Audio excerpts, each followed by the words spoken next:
called back to the Zeppeljärni Palace again? Ugh, seriously. What's the point in all these endless meetings?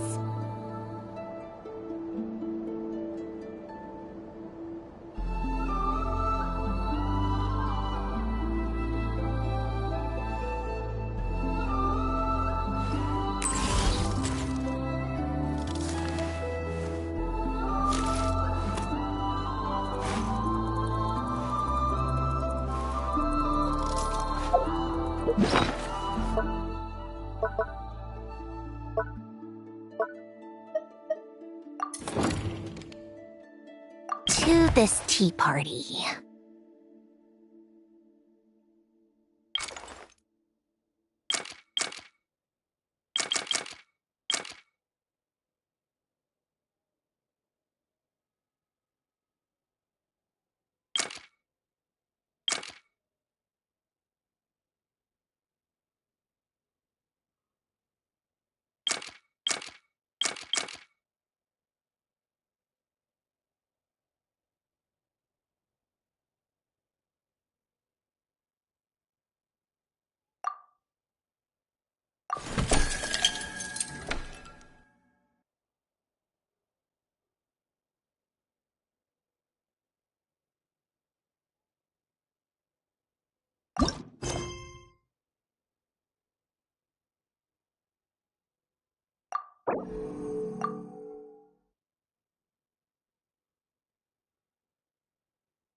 Prices like these are just outrageous. More than a fair price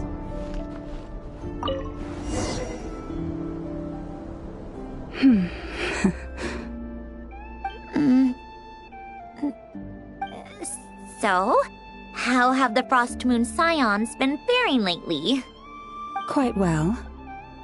The return of the Moon Goddess has strengthened our resolve to walk our given path. Really? Well, that's good to hear.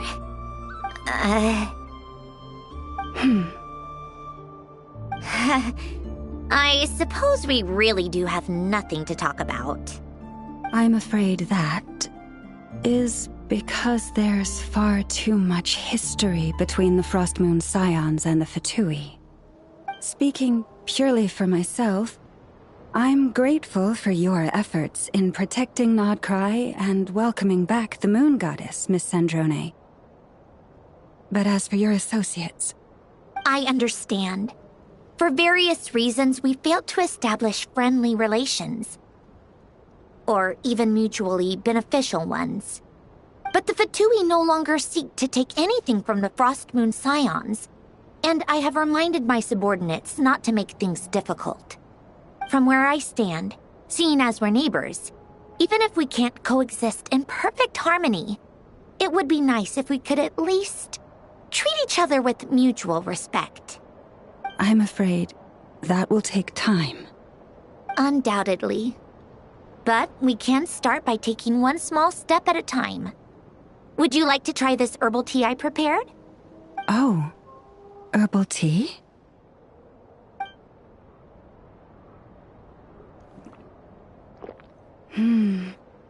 Such rich flavor. Did you brew this the Frost Moon Scions way? Most outsiders I've met don't like our tea. How did you... By learning. And showing respect. Not a bad first step. I hope it suits your tastes. I like it a lot. Amicable exchanges over hot pots of tea have always been a great way to strike up friendly relations. I have a feeling this time will be no exception.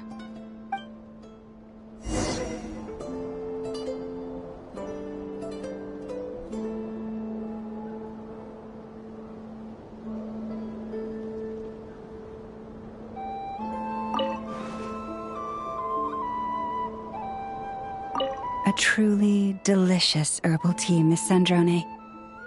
It's like I can taste your sincerity.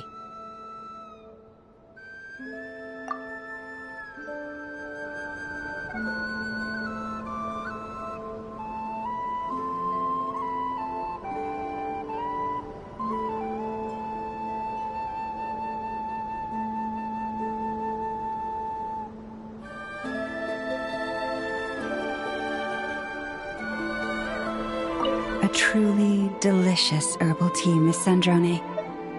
It's like I can taste your sincerity.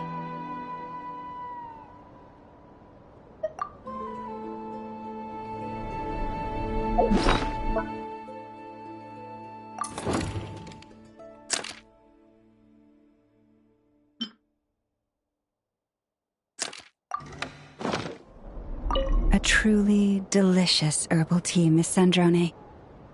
It's like I can taste your sincerity. All right. Next time, I'll have to invite you for tea.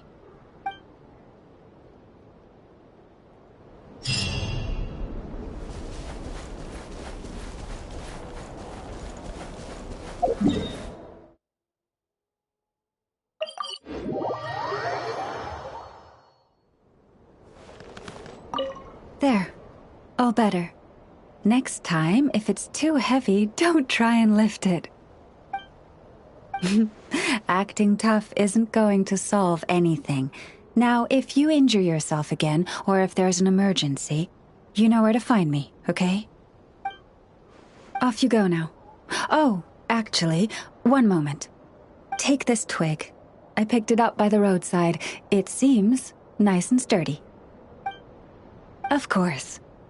And do tell your friends that they're always welcome here if they need a warm place to stay. I know the weather's been quite cold lately.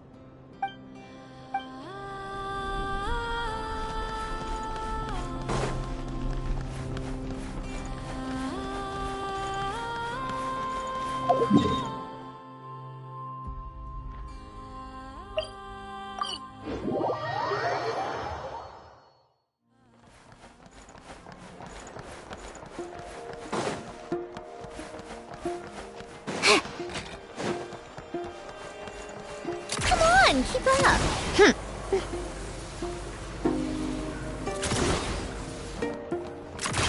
Pick up the pace.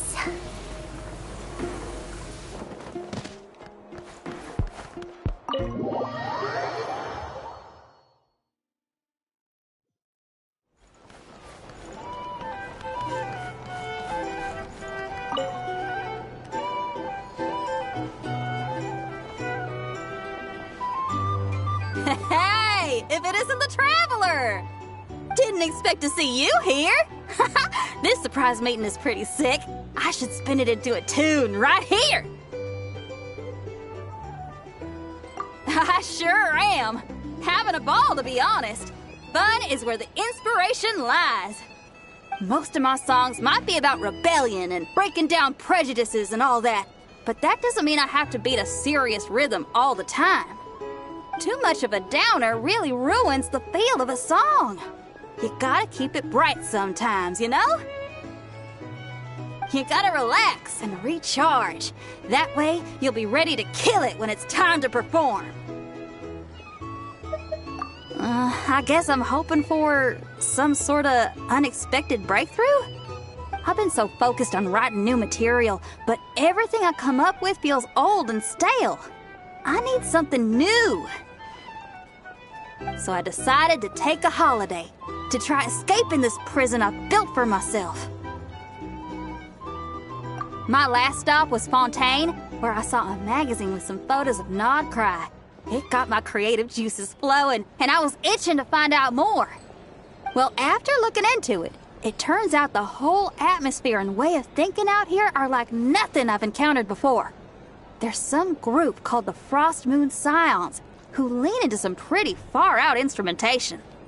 So I was thinking, maybe I could take some inspiration from the local folk scene and incorporate it into my own music. Sure! I want to try adding a few flutes and keys, plus some of the more out-there melodic phrasing.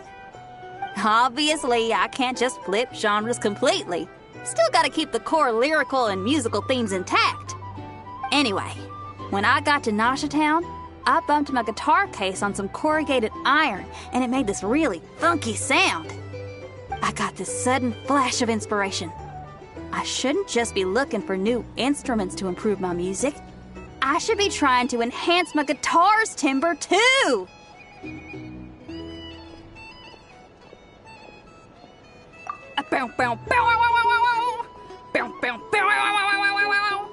Oh, something like that. It's kind of hard to replicate a guitar with your voice, you know? Basically, I'm going for something punchy, compact, clean, and absolutely savage. If I can modify my guitar's acoustics, ramp up the compression, and add a second sound hole to boost the lower end frequencies, oh, I think I can get a sharper, more metallic sound. Thanks for the support. Oh man, my motivation's like a double bass drum going at 200 BPM right now. Give me a bit to play around with this and hammer out the kinks. I'll invite you to the official unveiling of my breakthrough sound soon enough.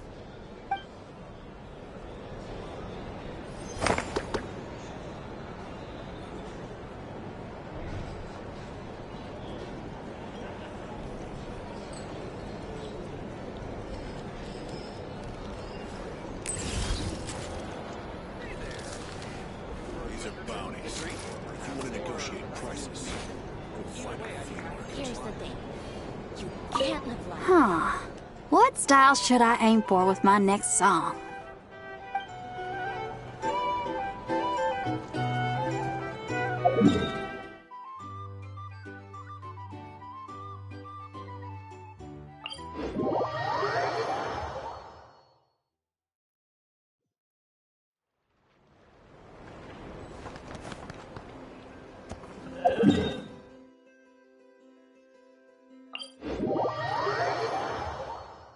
Well, this is inconvenient.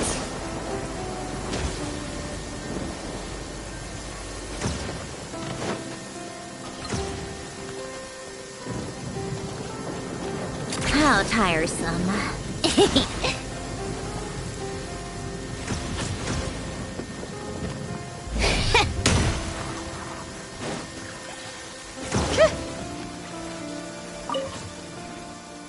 Repairs complete. It was just an old circuit, nothing serious. Such remarkable efficiency, Miss Inefa. If it weren't for you, this streetlight would have had me stumped. If it had proven beyond fixing, I may have had to take my own lantern and hang it in its place. Aino previously proposed a solution. She said she could train the Ratniki so they'd have the basic knowledge to perform simple tasks, like repairing circuits. That way, you wouldn't need to inform Aino every time a streetlight goes out and then wait in the dark until I arrive to repair it. Yes and no. Strictly speaking, maintaining the brightness of the lights has been their traditional role. Before the use of Kuvaki became widespread, the streetlights were powered by regular oil. Back then, people were needed to light and extinguish the flames. Because of how dangerous said streets were at night, the Ratniki took on this role. They already carried lanterns, in any case, and were adept at using them while fighting. But as I'm sure you've already noticed, the current streetlights are powered by Kuvaki, and it's not so easy to light or extinguish them using traditional means. Because of this, whenever a light goes out nowadays, all I can do is stand here helplessly and wait for a professional to come along and solve the problem.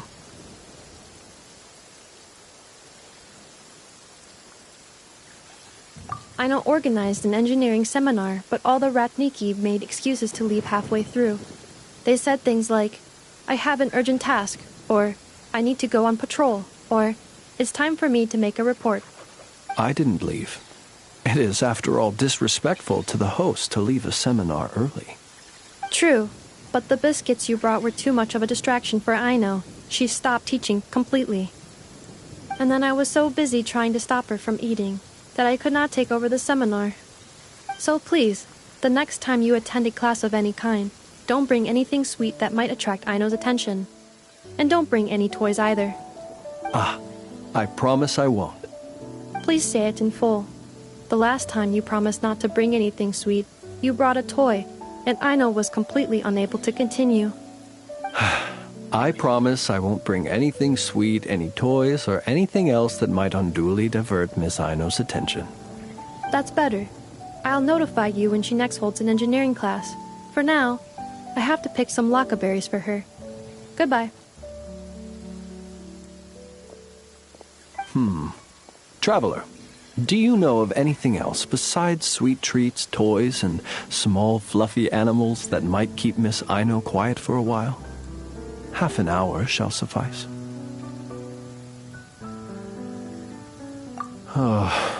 Since you feel that way too, it seems I have no choice but to submit myself to her baptism of erudition. I only hope I don't drown in the ocean of knowledge she wishes to impart.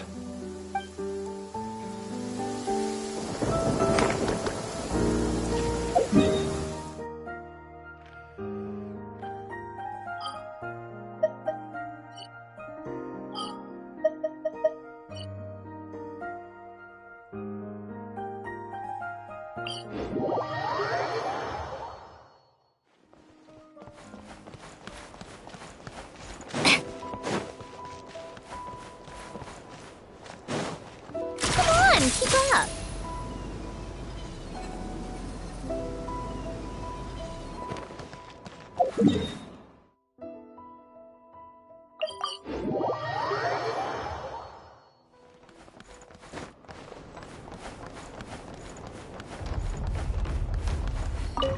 Whew.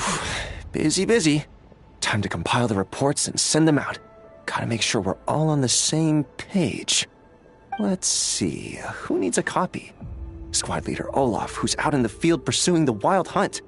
The sergeant major stationed in various regions. Oh, yes, and Sir Flynn's too. Well, I will have some help from my colleagues, but most of them, yes. Don't worry, this isn't a manpower issue. More like a side effect of the free-spirited nature of most Ratniki. If there weren't people like me serving as runners, we'd often end up losing track of such individuals in the field. Besides, I like to pay them all a visit anyway, so it's a win-win for everyone.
Huh?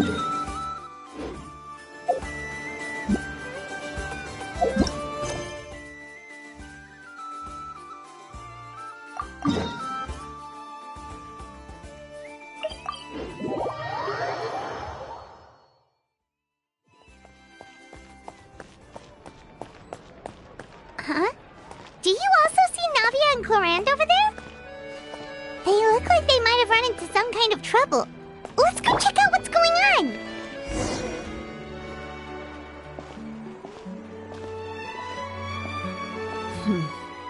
Still no dice? Not at all. And I've asked pretty much everyone in the court of Fontaine already. Lynette's ears drooped as soon as she heard that we'd have to be out and about for days on end. And Fremine, he hid himself under his helmet as soon as he realized there'd be people around that he didn't know. What about Chiori and Charlotte? I feel like both of them would be more than up to it. I've asked them already, but they're both pretty busy right now. I just gave the members of the Spina a few days off, too, so I don't want to bother them either. This is getting pretty difficult. Navia, Clorinde, what's up? Oh my. Well, if it isn't my dear partners. How are you all doing? Huh. Navia? Huh? Oh, you mean... Yep, this is our chance.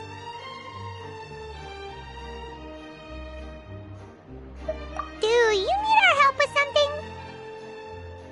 Oh, precisely. My dear partners, we've got a huge problem right now that only you can solve. Whoa, for real? Absolutely. We've already exhausted all our other options. Traveler, Paimon, would you join us and play Marechaussee Hunter Judgment Day? Marechaussee what now? It's a new game script by the Tabletop Troupe, a local roleplay adventure club. Ever heard of the Tabletop Troupe? They put out games that allow you to participate in a story and roleplay characters with your friends. Oh, I've loved their stuff ever since I was a kid. That sounds super interesting. Clorinde and I are both veteran members of the club. Recently, someone came up with a new script and was looking for people to help playtest it for them. And when they asked, of course I couldn't refuse. I mean, come on! A brand new script? Nobody has ever played it before. Generally speaking, scripts at that level of development have a lot of issues, but I think this one is pretty solid. The author obviously put a lot of work into the story, and the world building is also quite credible. Whoa. I know I was the one that handed you the script, but some of us haven't read it yet. No spoilers, please. Anyway, the script calls for a team of 4. Ah, yes. We're missing one final player right now. So, you're saying you'll help us out? I knew I could count on you, partner. Paimon and the Traveler are kind of a package deal. Is that okay? That's not a problem. I'll adjust the pace based on the actual number of players and ensure that everyone has a good time. Well, Traveler, what do you think? Wanna play? Paimon will follow your lead. Well, that solves our problem. You have our thanks. Woohoo! I'll go grab the script manager from the club right away. The script manager? Didn't you just say that you gave Clorinde the script? The club introduced a completely new kind of gameplay for the script. In this iteration, the Game Master's version of the script is incomplete. The script manager provides the next part of the script only after players have completed the current list of objectives. On top of that, in order to increase player immersion, the club has created some of the story's sets and scenes in real life. We'll only know where we should go once the script manager reveals the starting location. Wow, you're right. Whoever wrote this script really did put in a lot of work. And it's got a real healthy amount of suspense, right? I mean, even the GM doesn't know how the story will end. I look forward to experiencing it with you all. Why don't you go meet up with the others first? They should all be waiting at Chioria Boutique. I'll come over with the script manager as soon as I find them. Sounds good. Remember to always watch where you're going, and don't rush. You say that like I'm 6 years old or something. Let me think. What kind of character should I play this time? I just hope you'll pick up some useful skills this time. Oh, and stop trying to persuade every animal you come across.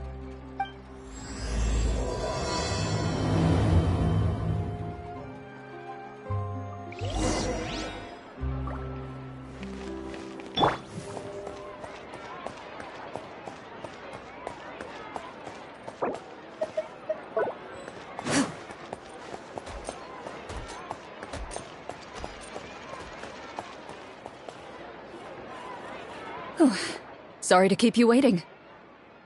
You're back! Huh? And you've got the Traveler and Paimon with you, too! What a pleasant surprise.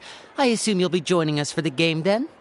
Linny, Farina! Paimon didn't know you were playing too! Are you also members of the tabletop troupe? I'm more of a casual member, if anything. I haven't taken part in many formal club activities. Lynette, Fremine, and I play something similar at the Hotel Bouffe Tété sometimes, but I'm usually the GM. Still, I'm sure it'll be fun being a player for the first time. I'm looking forward to it. Well, I'm not a member of the club at all. Clorinde simply woke me up first thing this morning, said there was a good script worth experiencing, and asked if I wanted in. If you're interested, I can give you a referral. That should give you a 40% discount on membership fees. I think I'll wait to see how this experience plays out first, especially when it comes to the quality of the script. If it's sufficiently fun, then I'll join.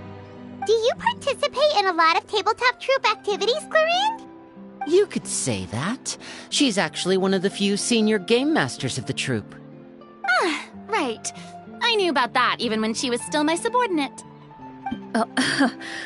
It's nothing. Really, just a small hobby of mine. Wow. Paimon's so used to seeing you be all upstanding and intimidating as the champion duelist. It's kind of hard to imagine you role-playing with a bunch of friends.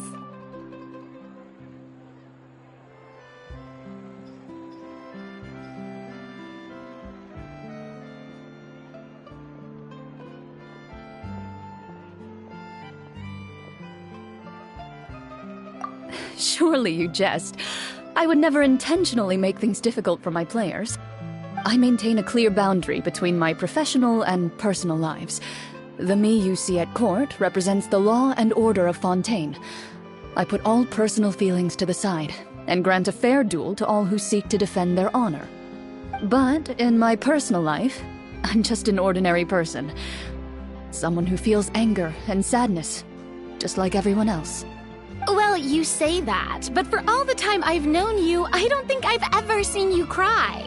I've seen you get angry, sure, but now I'm wondering whether you were actually mad or if it just looked that way from the outside.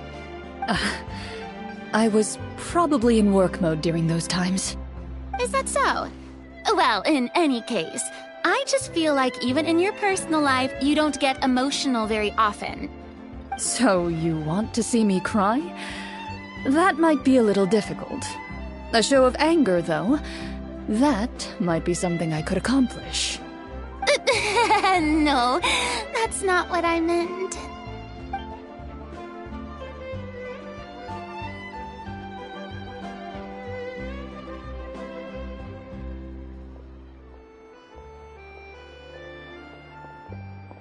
I'm back! Here, allow me to introduce you to the script manager, Mr. Florian. Pleasure to meet you all. Hello.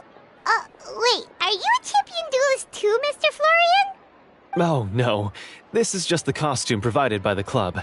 I occasionally play a few of the roles in my scripts. That sounds like a lot of work. It's nothing. It's the least we can do to give the players a more immersive experience.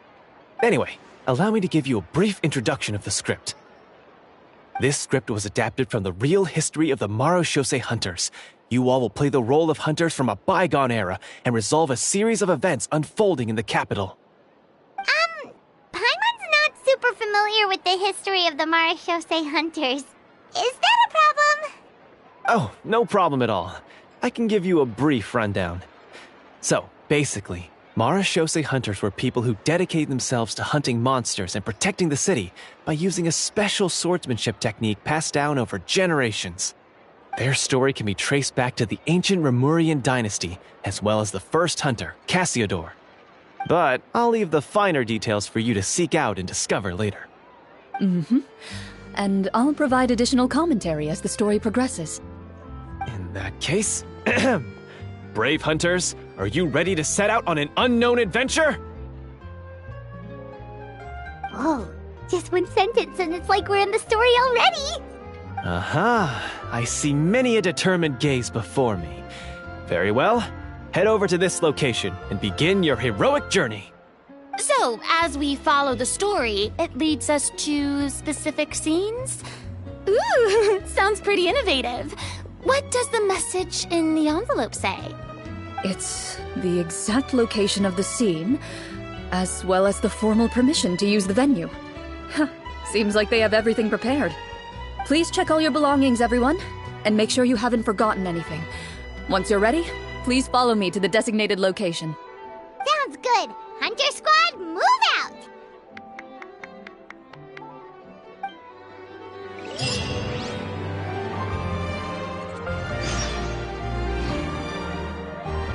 Welcome.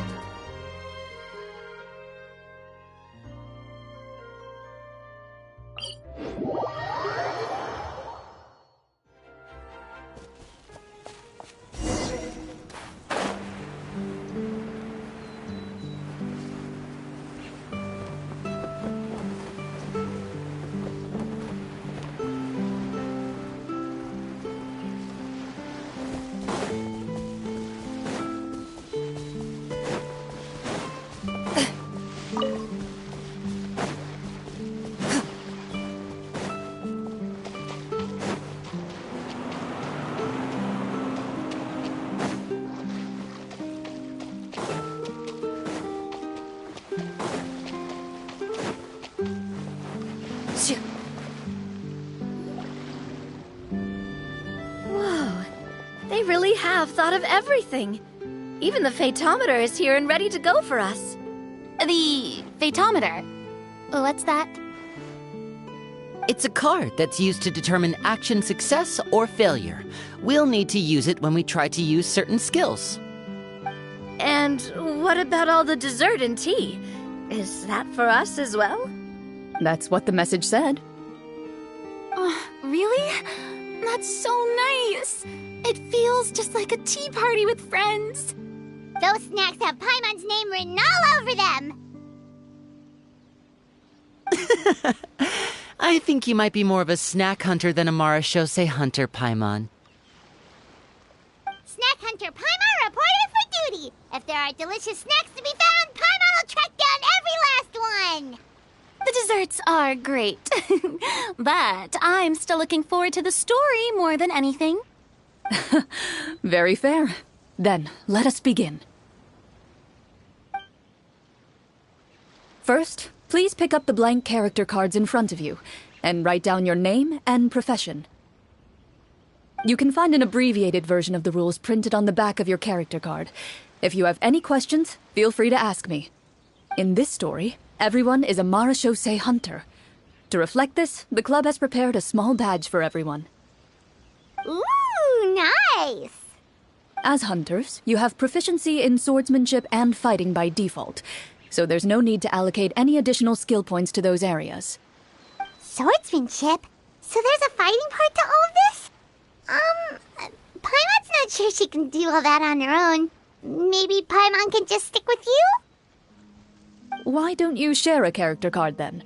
The Traveler will be the Marashose hunter, and you can be her little floating assistant. Kinda like in real life. So, for the name, do I fill it out with the name of my character? Yep. It can be any name you like. You can use your real name too if you want. I do that whenever I get too lazy to think of a new name. Oh, so it would be like experiencing a different life, but still as yourself. That's not a bad idea. In that case, I think I'll continue to use the name Linny then. Next up is the skill sheet. You have a limited amount of skill points that you can use to learn a number of skills. The more points you invest in a particular skill, the easier it will be to pass associated checks. I'll take persuasion and investigation. Those are must-haves when it comes to missions like these. Oh, those skills sound like they'd be useful for gathering intelligence. Good idea, Navia. Just as expected of a veteran player.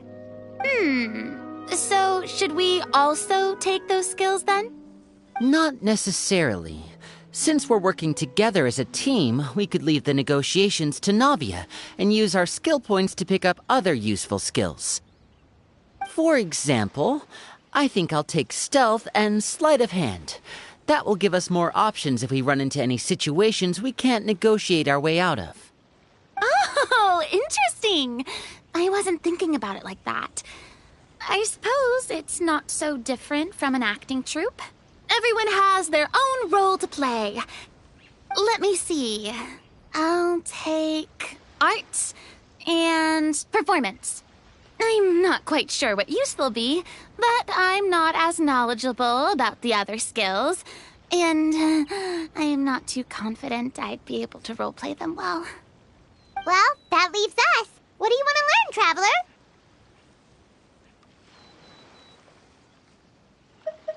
Oh, something that'll help you get a read on other people's thoughts. Sounds useful.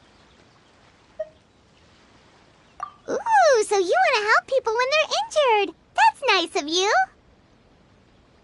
So what do you think? Are you sure you want to learn these 2 skills?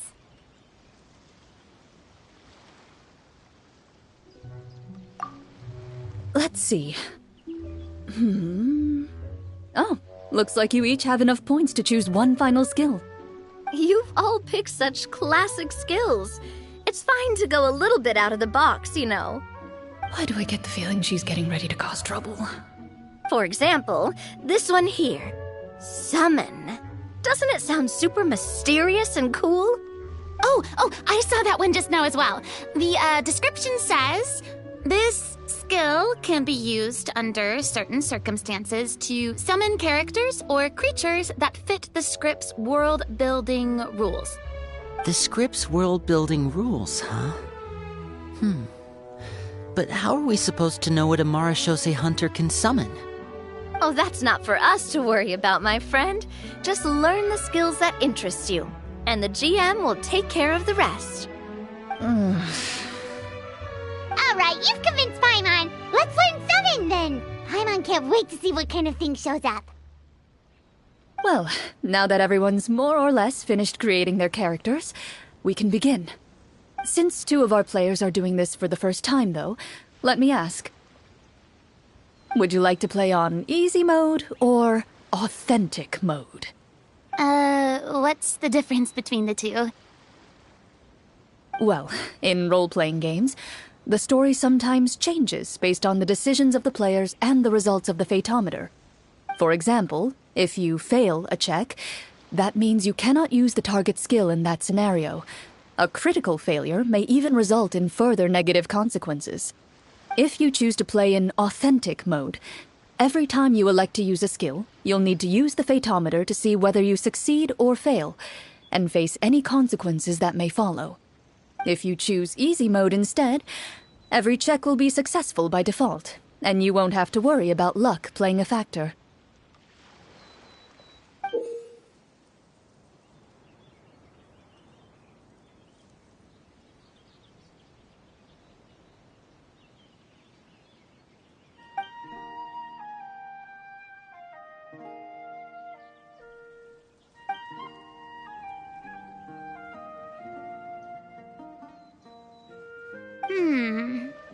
Given that I'd like to focus on the story, I suppose I should pick easy mode.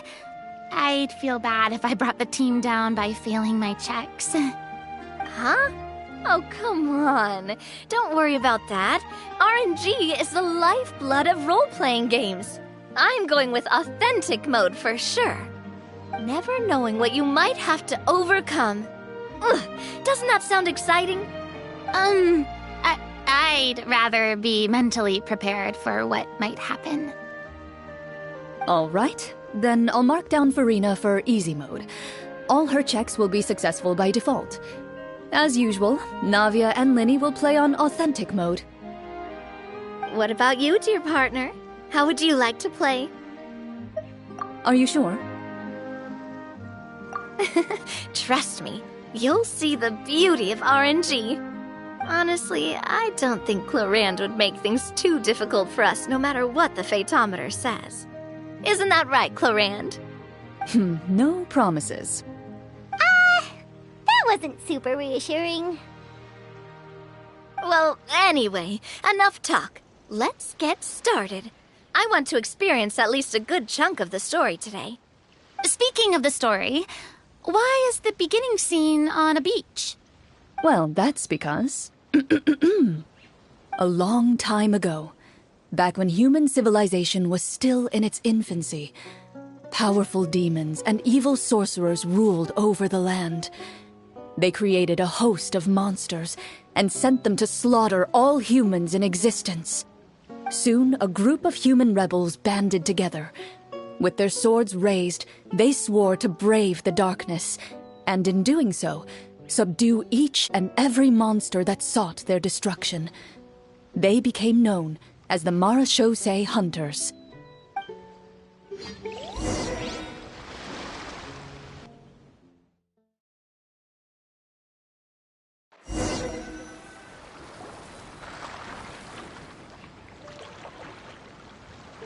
Sometime later, as a member of the Marachose Hunters, you receive a commission. Following the address provided on the message, you take a boat and arrive at this strange city.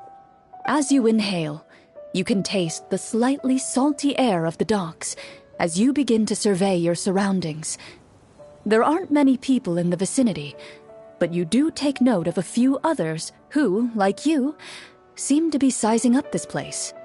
Your eyes meet, and you realize these people are fellow Marachose hunters, likely led to this location after receiving the same commission as you. You're all Marachose hunters too, right? Allow me to introduce myself. The name's Navia, monster hunter by trade and helpful neighborhood businesswoman on the side. What say you to traveling together? We can help each other out on the road. Okay, count me in. My name is Linny. I've been wandering since I was little and picked up a few less than legal tricks along the way. I was adopted by a Marachose hunter and later chose to follow in his footsteps. Is this where you introduce your character to everyone? It sounds like they've done this dozens of times.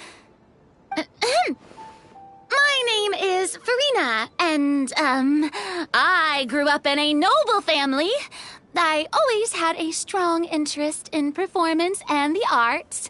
Even though I'm a Marachose hunter, what I really want is to be a performing artiste. Hey, that's really cool. You can do it, Farina. That's exactly how it's done. Paimon is Paimon, a good friend and companion to this Marachose hunter right here. I've been studying medicine ever since I was a child. I want to do my part to eradicate these monsters and use what I've learned to heal others. Oh, welcome, welcome. When we face the monsters, I'll make sure to charge in front to give everyone some cover. You can take care of the healing at the back. You open your envelopes at the same time. The message reads, "To the honorable and trustworthy Marachose hunters, our kingdom is currently facing a grave crisis. The lands outside the capital have been overtaken by monsters, and our people are being led astray by forces of wickedness. We beseech you, please help us resolve this crisis and return peace and stability to our home." Huh. The layout of this city looks super familiar. It kinda reminds Paimon of Mondstadt! The scriptwriter must have used a real-world city as a reference when coming up with the map. As experienced hunters, the layout of the city reminds you of places once traveled. You recall the sight of tree-lined streets and the gentle tranquility of days gone by. Yet, as you regard the city in front of you, It appears to be little more than an empty shell. Its hollow gates are open to you, beckoning you to come forth and bring salvation back to the town. I carefully read every line of the letter and turn my attention to the signatures at the bottom. Who issued this commission to us? You see a long string of unfamiliar names. It would seem that many of the residents of the city issued this commission together. They sensed that things were not right within the kingdom and sent a distress signal to the outside world. In that case, why don't we take a walk around the city and see if we can learn anything from the local residents? Oh, good idea. We might be able to get some leads on the monsters and bad guys we're after. You look up and see a tavern nearby. It appears to be open for the day. Why don't we go check out that tavern? If the novels I've read are anything to go by, taverns are usually full of information.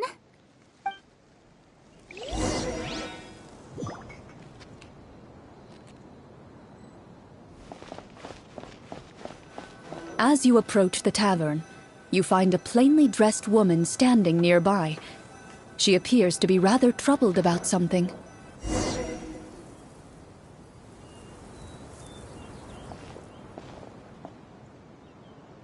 Greetings, friend. Lovely weather we're having today, don't you think? Oh, hello. I suppose you're right. The weather today is quite lovely. If only those monsters out there would stop causing trouble. It seems like every character included in the script has a certain amount of useful information to offer. If we keep asking questions, we might be able to get some good leads. Oh, come now, don't be sad. Life is all about optimism. Oh, that reminds me. What did you have for breakfast this morning? Huh? I don't think that's the kind of question we're supposed to ask. Nothing turns a frown upside down like good food. How about some macarons? I could make you some. You didn't even take cooking as one of your skill proficiencies. That's not necessary, miss. Excuse me for saying this, but you don't really look like a chef. Besides, I'm not really a fan of sweets. So you're someone who barely smiles and doesn't like sweets. You're really starting to remind me of this one friend of mine. Hey! Did she just... me? Clorinde must have broke character for a second. This isn't getting us anywhere. Traveler, maybe you can think of something.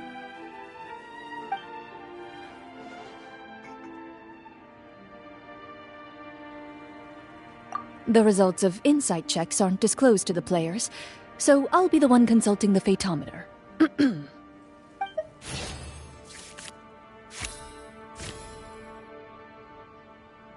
You recall all the lessons you've learned in your time and begin to carefully observe the woman's mannerisms. You notice that when she's quiet, she has an empty look in her eyes, as if her thoughts have drifted to a place far, far away. And when she speaks, she often subconsciously reaches out to touch the ring on her left hand. So you noticed. That's a little embarrassing. A horde of monsters suddenly appeared near the capital recently, so all the guards were dispatched to fight them.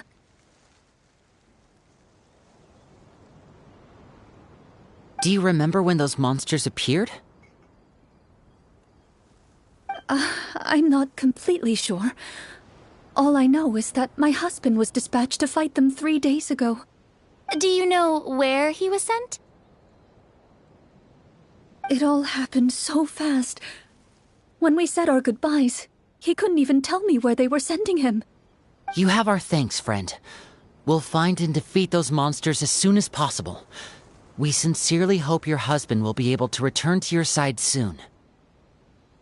Oh, thank you. Don't worry.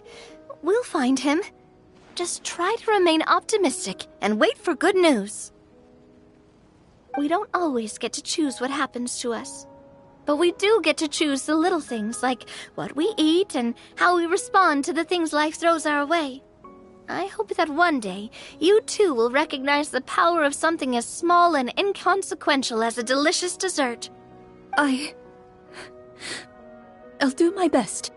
You bid farewell to the woman, and continue your journey further into the city.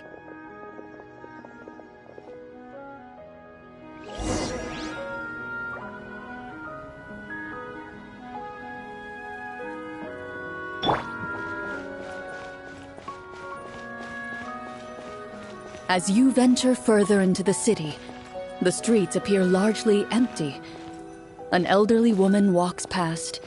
You see her shake her head as she puts away her wrinkled wallet. A nearby merchant folds his arms and gives you a disdainful look. You get the impression that he's someone who has long gotten used to the sight before him.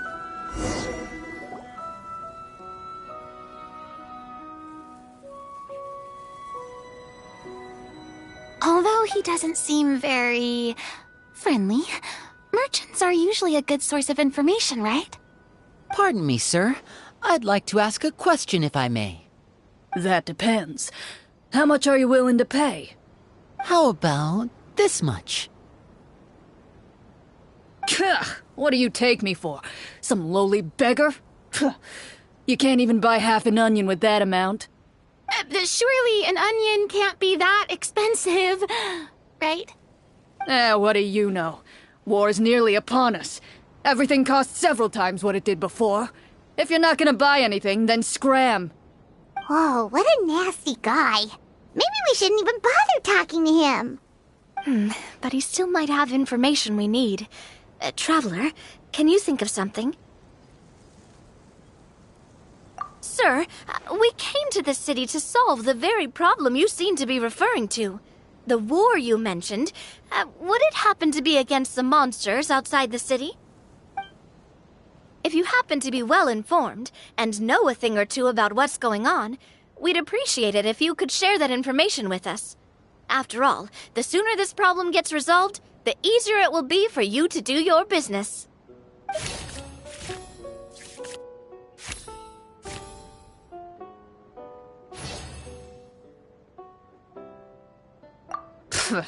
Well, things are basically as you said, young lady. Those monsters are camped outside the city, and they've been destroying all our trade routes. We have limited reserves within the city, so if this continues, we're all gonna be in big trouble. Wait, you're saying no one has put a plan in place to distribute supplies or maintain order? We could all starve, and those nobles in the palace wouldn't even break a sweat. Who knows? Maybe they've been in cahoots with the monsters all along. That is concerning. All right. That's all the information you need, right? Off with you now. I've still got business to do. You know, if you smiled a little more, you'd definitely get more business. And I bet that would make your life just a little bit sweeter. I'm not saying it's guaranteed to work. It's just a tip.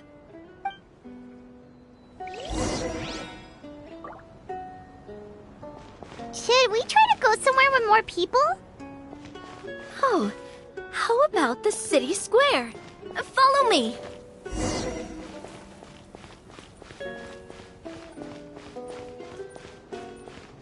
Before you lies the city's central square. You see a man with a slightly anxious look on his face, pacing back and forth, his head hanging low. He doesn't seem to notice your approach. Still immersed in his own thoughts, he shakes his head and lets out a long sigh. This guy seems promising enough. Maybe I can get some information out of him. Hello, sir. Is there anything I can do to help you? Wait, you're... I'm... Oh, dear goodness! You're a Marechaussee hunter! You recognize us? Are you... One of the people who wrote the commission letter? Yes, yes! Oh, I didn't expect you to actually come. Oh, what great news! The city is saved! What happened here? Alas, we once lived comfortable, carefree lives. This city used to be free of monsters. The first Marachose hunter, Casiodor, the Golden Hunter, he was the one who drove them back. However, monsters have once again surrounded the city. Perhaps the seal that kept them at bay has lost its power. Or perhaps an evil sorcerer has been meddling in our affairs. All I know for sure is that their return has stripped the city of any chance at peace. Are there not enough soldiers to drive them out? It's not a question of numbers. The guards simply have no idea how to deal with them. Most people my age have never even seen one of the monsters, much less been trained to fight against them. What's worse, many of us don't even know the history of the Marachose hunters anymore. When I was a child, though, my grandfather would tell me stories about how the Marachose hunters drove back the monsters.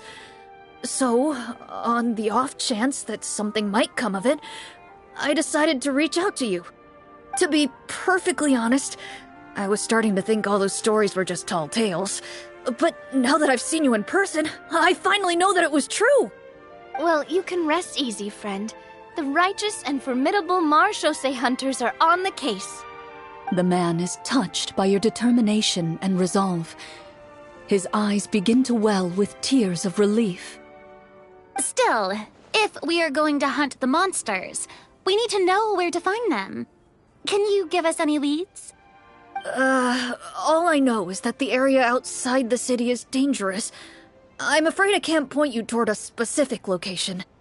Oh, although, if you leave the capital through the main gate and follow the road, you should run into a group of guards. They might know more about where to find the monsters. I see. We'll go look for them then. All right, be careful. Oh, and one last thing. The monsters outside the city are just part of the problem. There are evil sorcerers inside the city as well, so be on your guard. They're actively working with the monsters, and have corrupted the court ministers with malicious magic. They're the reason why, even inside the city, everything has been a giant mess. Even one of our kindest ministers has turned into a boorish and unreasonable figure, interested in nothing but enacting laws that exploit the people. Who knows how much longer we'll be able to go on like this. Talk about being stuck between a rock and a hard place. I feel bad for him. Maybe we should try to cheer him up?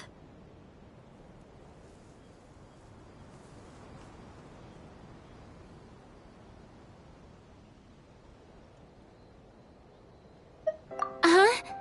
Like, now? Is this really the right time? I appreciate your kindness, but for now, it's more important to focus on the crisis at hand. Brave hunters, I leave the future of this kingdom to you.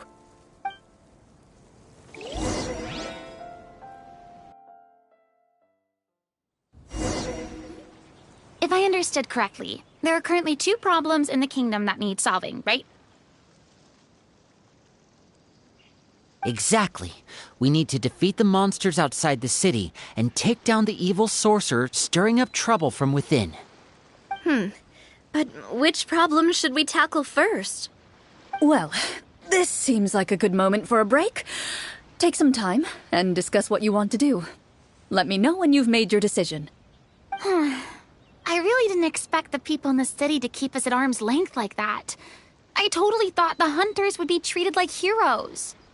Well, Clorinde said the script took cues from the real history of Fontaine, right? Maybe the real-life Marachose hunters were also treated like that. I wouldn't say it's a perfect representation of history, but there are definitely some similarities. Would you like to hear more about it? Sure. As long as it doesn't spoil anything in the script. You brought up bits and pieces of the hunter's history before, but it was all in passing. Paimon wants to know too! The hunters were super powerful, right? Were they all from a special line of supernatural beings or something? Kind of like the yokai in Inazuma? No. All Marachose hunters were ordinary mortal fighters. The only thing that set them apart were the special sword techniques passed down over the centuries. Huh? So you mean anyone could become a Marachose hunter?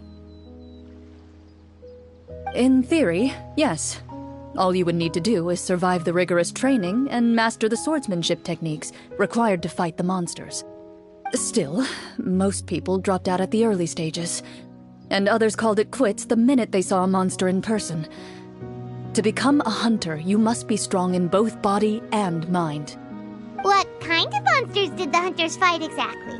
Oh, and the evil sorcerer the script mentions. Did they exist in real life too? The land of Fontaine once played host to an ancient dynasty known as Remuria. After that dynasty fell, monsters began to appear, intent on obstructing humans from establishing a new social order. One of the ancient sorcerers of Remuria used his power to assemble a formidable army of golems. He sought to use that force to establish himself as king. Now wait a second. Don't tell me that guy was the inspiration for the evil sorcerer in the script. We still haven't found any in-game information on him yet. So, why don't you talk about someone else for now? Well, I wasn't planning on going into anything you might be able to find out in the game. But if you want me to talk about something else, then... How about Casiodor, the Golden Hunter? Or Egeria, the ex-Hydro Archon? Wait, but those people are all from a super long time ago. Where did you learn all this, Clorinde? From my master. Huh. By master, you mean Miss Petronia? Someone you know? Absolutely. Miss Petronia and my father were good friends. Back in the day, she would often bring Clorinde over to play, but then... Let's not get off topic. Anyway, back to what I was saying. Responding to Egeria's call, a number of warriors followed Casiodor into battle against the monsters. This group of warriors, under Casiodor's leadership, became known as the Marachose Hunters. Yet, as Fontaine entered an era of peace, their work gradually became obsolete. The Marachose Phantom, originally an association made up of hunters, eventually came to be predominantly comprised of Melusines. Ah, I see. That explains why most of the people in the script have forgotten the hunters or think of them as nothing more than a legend. Is that really a bad thing, though? It can get tough always being the one shouldering everyone's expectations. Depends on who you ask, I suppose. If the name of the organization no longer commands respect, investigative work is bound to suffer. Speaking of investigations, which problem should we tackle first? Monsters or evil sorcerer? I vote monsters. That's the main duty of the hunters, right? We can come back to the sorcerer later. Well said, Miss Farina. Plus, if the sorcerers really are the masterminds behind this whole thing, defeating the monsters could give us some clues on their intentions as well. What about you, partner? What do you think? It's decided then. All right. After some discussion, you decide to turn around and head out of the city.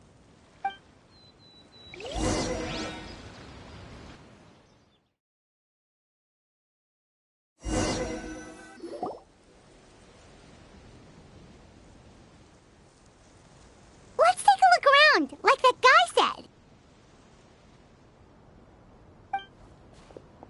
You there! Outsiders, halt! Who's there? An armored man approaches you. He has a tall, muscular build and a determined expression in his eyes. Just one look, and you can tell he's fought in his fair share of battles. Although he's trying his best to conceal his current state, his uneven gait and the sweat dripping down his forehead make it obvious that he's been wounded and is in serious pain. I'm the captain of the guard. I saw you sneaking around the city earlier, so I'll only ask this once. State your purpose, or it's off to the dungeons for the lot of you.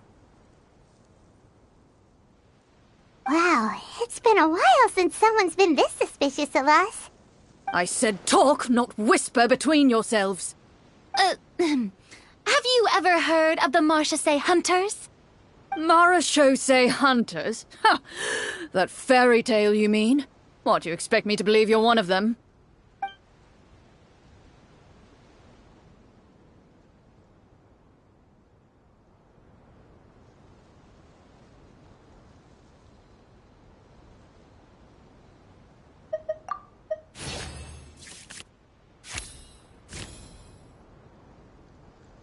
While everyone is talking, you begin to carefully observe the captain's mannerisms. Every so often, you see him glance toward a particular direction, with a pained expression on his face, as if an invisible thread is tying him to an unknown place. As you follow his gaze, you vaguely recall that the location he seems fixated on is known for its difficult terrain. Any battle that breaks out in a place like that is likely to be prolonged and devastating. Wait, is that where the monsters are? Outside the forest, in the area with the difficult terrain? The captain is taken aback by your sudden question. Still, his shock only lends credence to your theory. You're looking to fight the monsters? Well, we're Marchese Hunters after all. You could say that's basically our job. He shakes his head and continues to regard you with skepticism. In the end, he decides to inform you of the locations where the monsters have appeared. Those monsters aren't easy to deal with, but if you insist on going, I won't stop you either. I just hope all the guards will be able to come back to their families alive. I wish you the best of luck.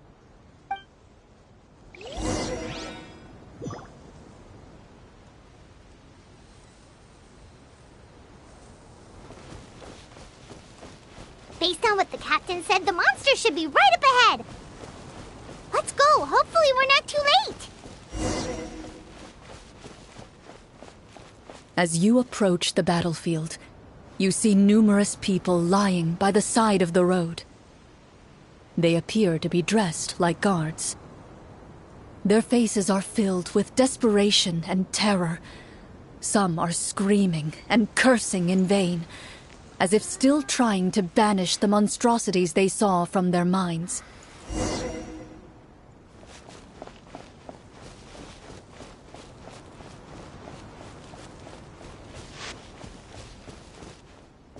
A few of the wounded look up at you in shock and disbelief. Quick, leave this place. Turn around and don't look back, they yell.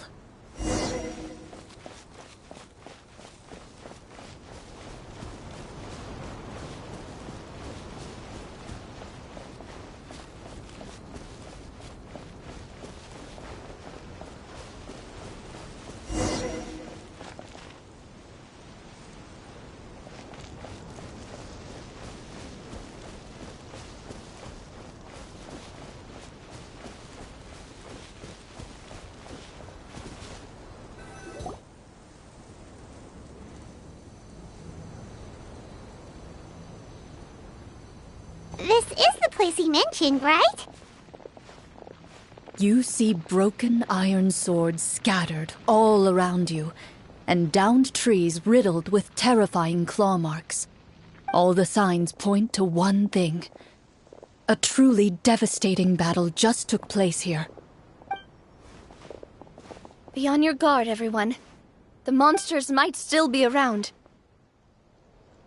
Before you can finish your sentence, you hear rustling sounds from the surrounding bushes. The monsters have emerged. They close in on you without fear. You get the impression that, in their bloodthirsty eyes, you're just another meal for them to devour. A little help here! This thing wants to eat Paimon! Your battle round begins now.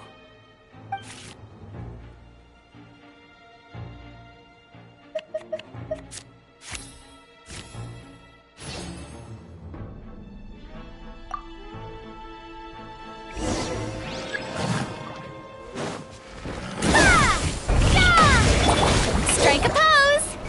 Time to shine!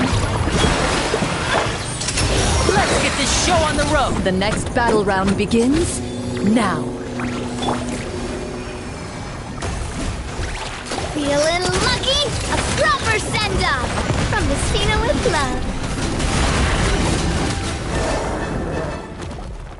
The monsters let out a terrifying roar of anger and resentment before dissipating into thin air.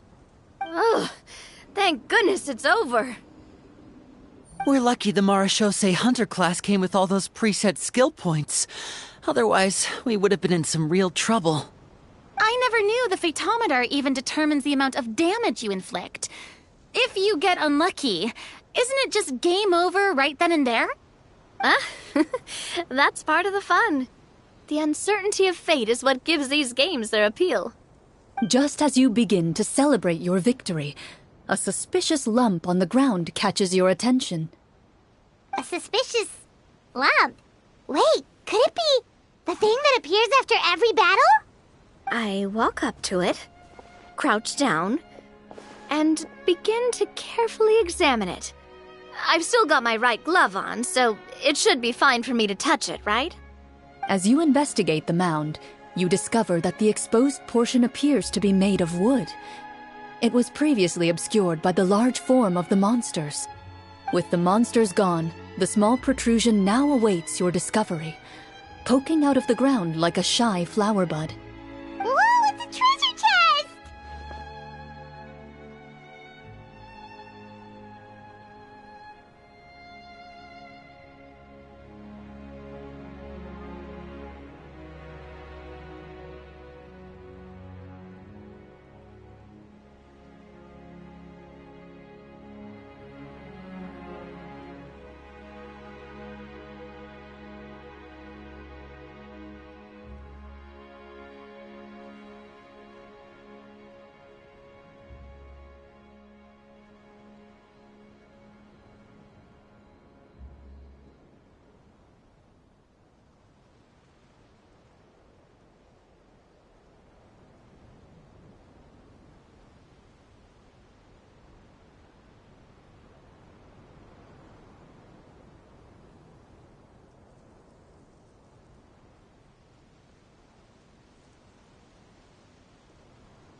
With everyone's help, you successfully excavate the wooden chest from the ground.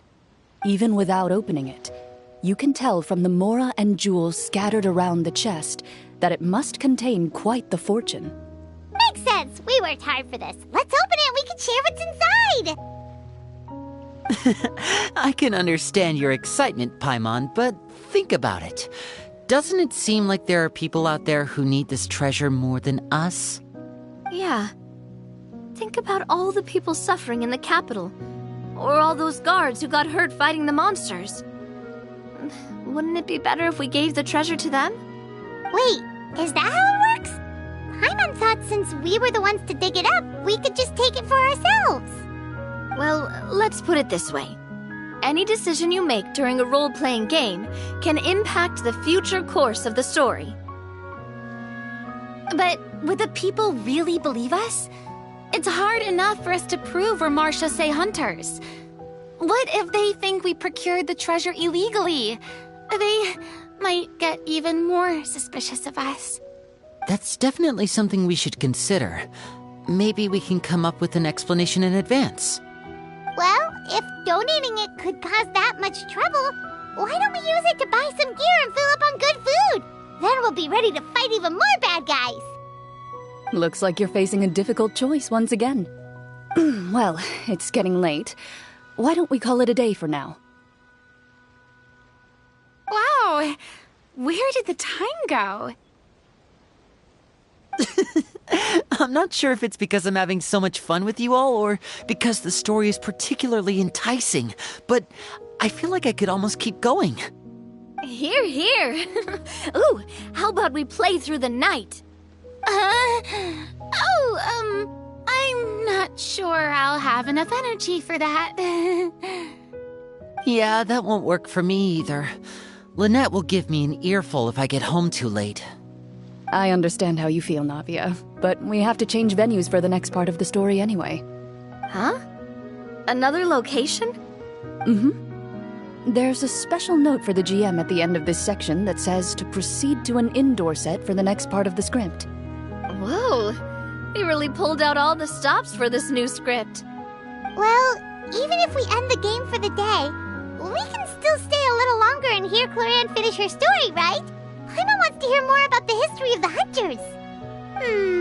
Something tells me you just want to finish the free desserts before we break for the day. That's just a coincidence, okay? Besides, to Paimon, not finishing free food feels even worse than having to buy her own. And anyway, Paimon really does want to hear more about Clorinde's master. Well...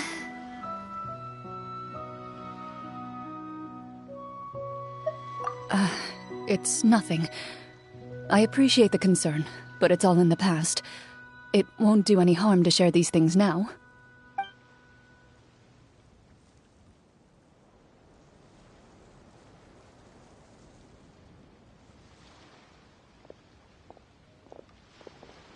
My earliest memories are of living with Master.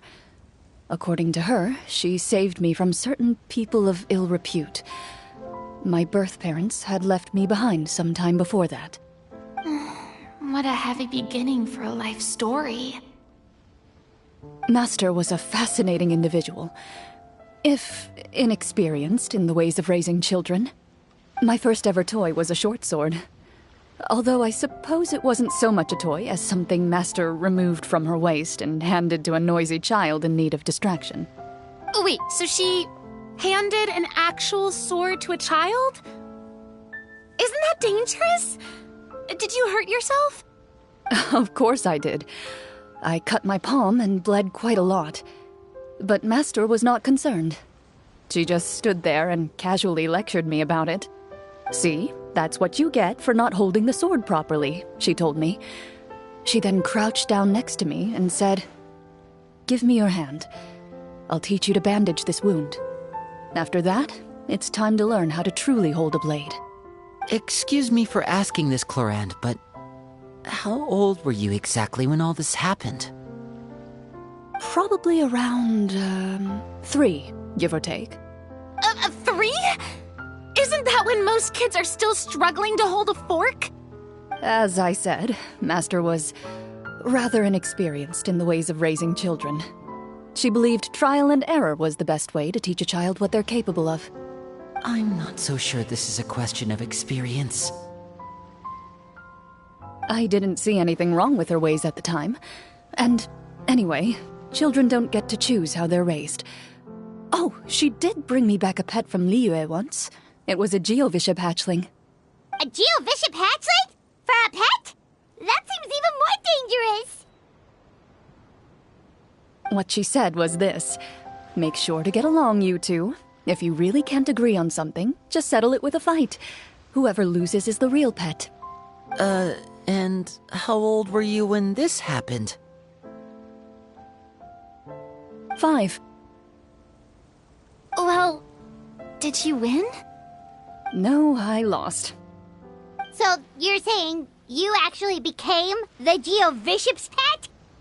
Yes, but only for a week. By the end of that week, I defeated it in combat, and we've shared a cordial relationship ever since. That really doesn't sound like the kind of childhood someone should have. Later on, I gradually understood that Master most likely didn't know any other way to raise a child. She was a Marechaussee hunter, but I never heard her bring up her own parents. Thanks to her, I learned how to navigate the forest by the age of 6, and could hunt monsters in the wild by myself the year after that. Even though the training she subjected me to was strict, she always made sure to take me traveling when she had the time. We met many of her friends during those days. That was also how I met Mr. Callis and his family. I still remember the first time we met. You were too scared to join our picnic and hid behind Ms. Petronia the whole time. I still hadn't really met many children my age at that time, so I didn't know how to interact with others. After that, though, you started coming over a lot. You loved challenging people to shooting competitions, remember? I don't think many members of the Spina ever beat you in one of those. I had a lot of fun during those days. I enjoyed them too. Oh, do you remember that one time we went exploring around the Spina together? We overheard Papa call your master Fontaine's Protector of Justice. We tried to pretend like we never heard anything, but you nearly let it slip that one time.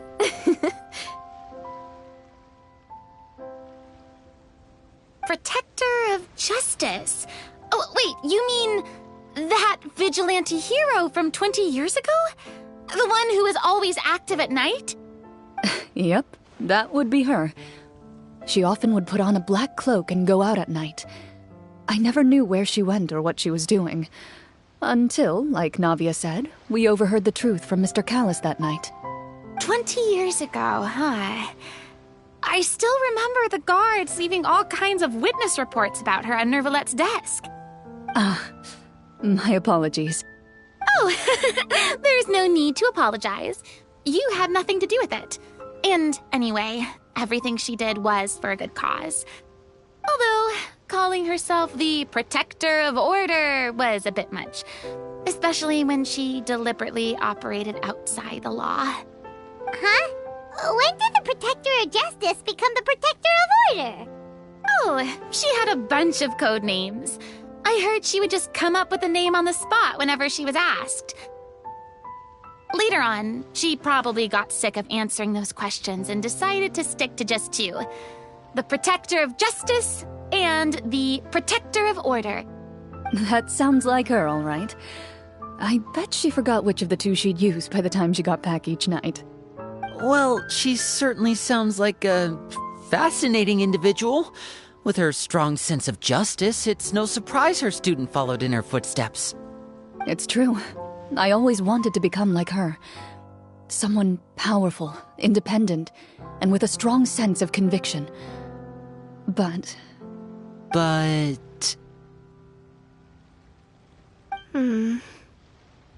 She suddenly disappeared the night I turned 10 years old.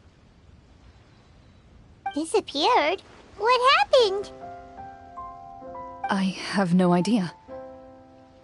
She didn't even leave a note. I was never able to find out where she went.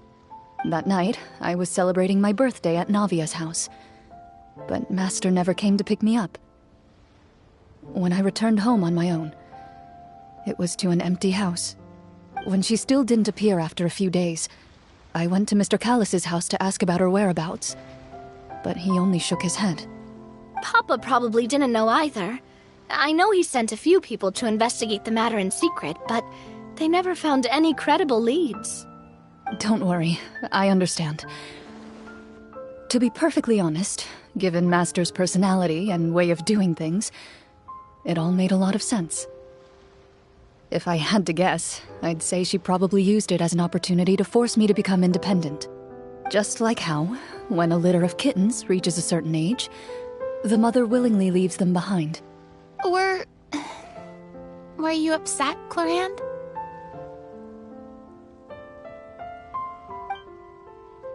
I was at first, but not anymore.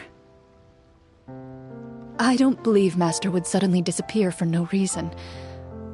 There must have been something she just had to do. Well, despite everything, you still managed to follow in her footsteps and become the greatest champion duelist in all of Fontaine. You're practically a living symbol of law and justice. I suspect my position would be far too by the books for her. Master always did whatever she pleased. But you're right. I suppose I do take after her in some ways.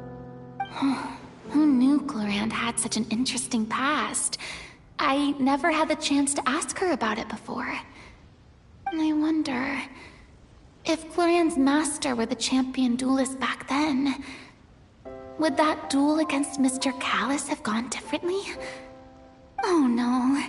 Judging by the atmosphere, Clorinde and Navi are probably thinking something similar.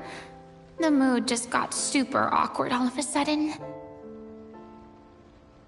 Well, anyway. Would you look at the time?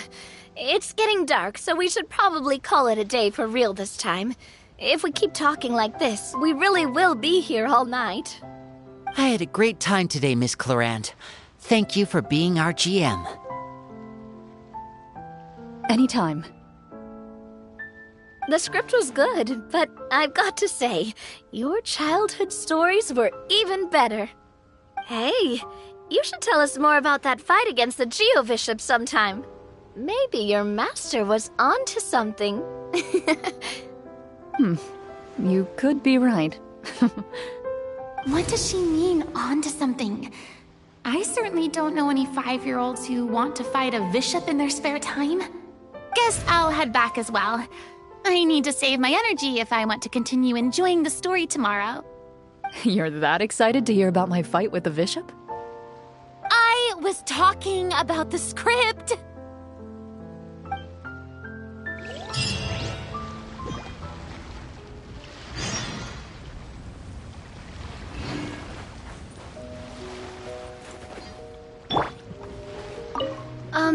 Just between the two of us, could you tell me what it was like to be the Geobishop's pet?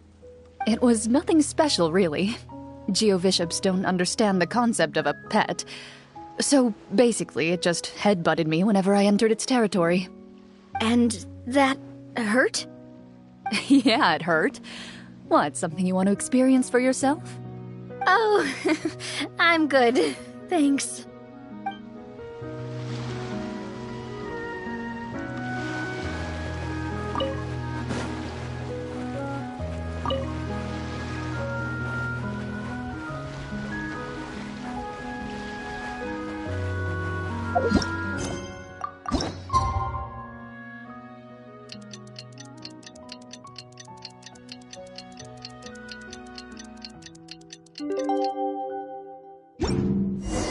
Let's go meet up with the group! Paimon's really looking forward to today's story.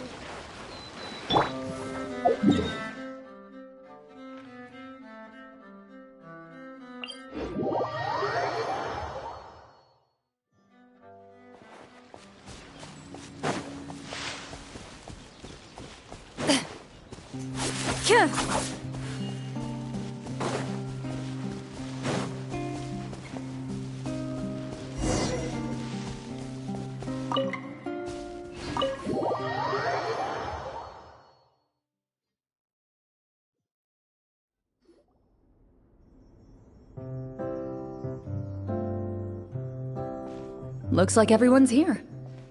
Now, before we begin, why don't we finish where we left off yesterday? There was an important decision to be made, yes? I'll pour everyone a cup of tea. Is that really the most important part, though, Clorinde? Paimon's seems more concerned about our current surroundings.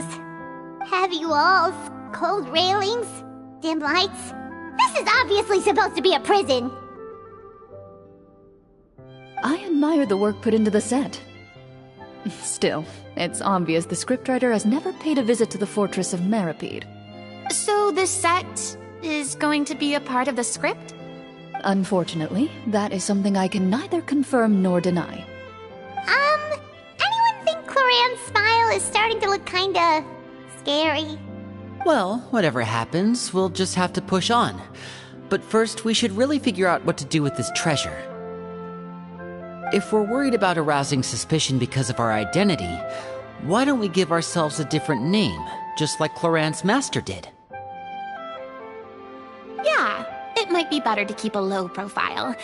As long as we're helping people, it doesn't matter who we are or what we're called. Staring at me won't get you anywhere. Or did you want some more tea? Oh, Paimon's good. Thanks. Why aren't you saying anything, Navia? Wait, what's that next to you? Oh, this is the short sword Clorinde mentioned last night. I found it. Huh. I'm surprised you managed to track it down after all this time. Well, I made sure to take good care of it, considering the circumstances in which you gave it to me. Of course I had to keep it safe. Anyway, where were we? Oh, right. I was just thinking about all the potential ways for us to break out of prison. We could dig a tunnel, or try to bribe the guards. Wait, we haven't been thrown into prison yet, have we? Well, it's only a matter of time. It pays to be prepared. Just like how you should always have an umbrella on hand, even when it's sunny. Alright, Paimon's made up her mind. Let's just give the treasure away. Paimon may have wanted to keep it, but if it's going to land us in prison somehow, Paimon will be too upset to enjoy her snacks. So, you reached an agreement? All right then, we can continue with the story. Oh, and we'll collect all the scattered pieces of treasure on the ground as well. All right. You collect the treasure and make your way back to the capital with your bag of loot in hand.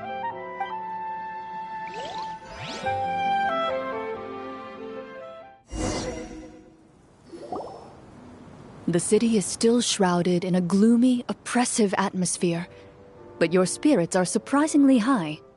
In places where sunlight struggles to reach, you generously share your wealth with the children, the elderly, and the poor in urgent need of help. Thank you, kind soul. The elderly woman's look of gratitude follows you as you walk away, her eyes never leaving your back until you move entirely out of sight. However, there's still quite a bit of Mora remaining. It appears you haven't made much progress. She's probably trying to tell us to speed this up. We need to hurry up so we can address the sorcerer problem.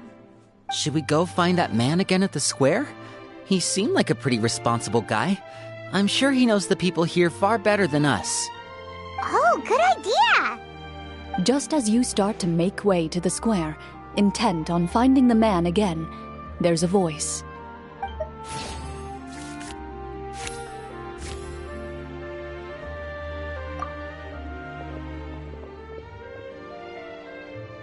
Please wait, distinguished guests. Several strange guards suddenly call out to you.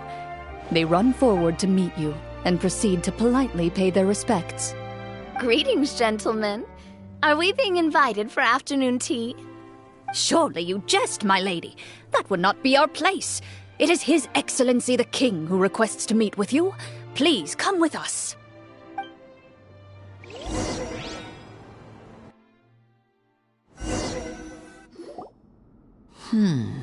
Do you think this could be a trap? Well, we have to investigate the court at some point, right? Meeting the king himself would be a fantastic opportunity to do that. I say we go for it. If something happens, we'll just turn the whole place upside down. That sounds a little intense. After a quick discussion, you nod to the guards and agree to follow. They lead you all the way to the audience hall of the palace. Gilded tables line both sides of the hall. The space itself is adorned with all manner of expensive antiques, glass shelves, and silver candlesticks. The items appear quite ordinary in size and dimension, yet their presence somehow makes the emptiness of the hall feel even more surreal and ominous.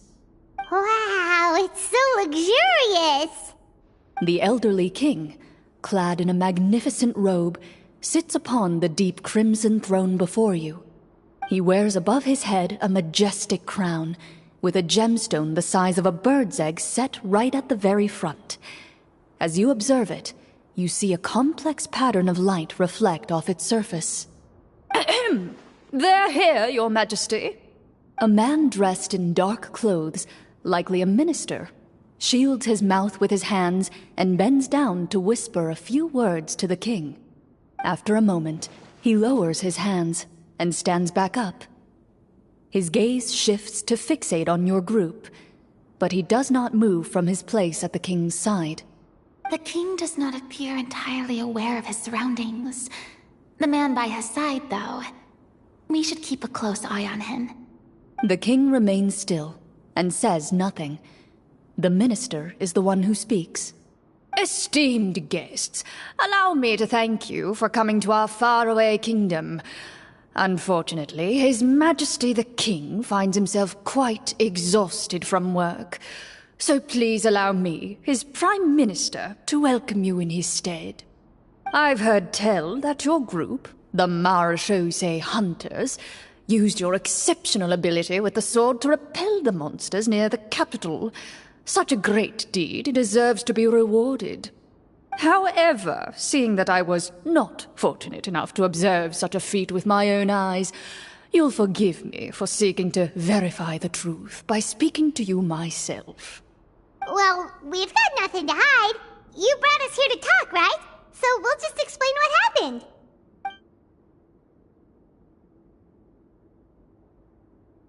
The golem's blades were so powerful, they could cut down trees in a single swipe! It took a lot of effort to defeat them, even for trained swordsmen like us. Well, that was enough details, right? Believe us now? Your account does indeed match those of the survivors. Since you were the ones who defeated the monsters, that must mean you are also in possession of the treasure they stole?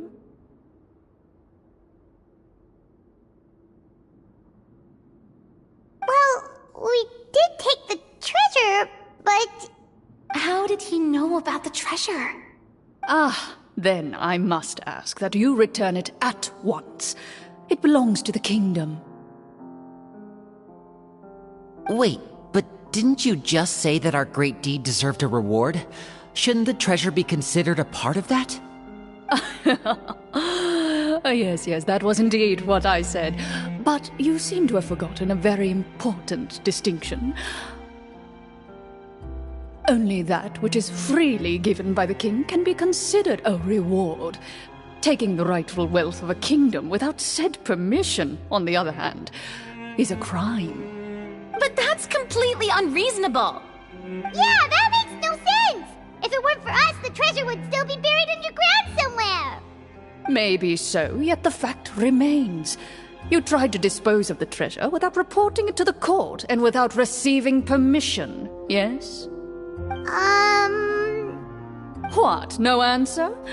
Surely you're not insinuating that you, a group of legendary Marechaussee hunters, sought to take the treasure for yourselves? Well, what about the king? Is he just gonna let this guy talk for him the whole time?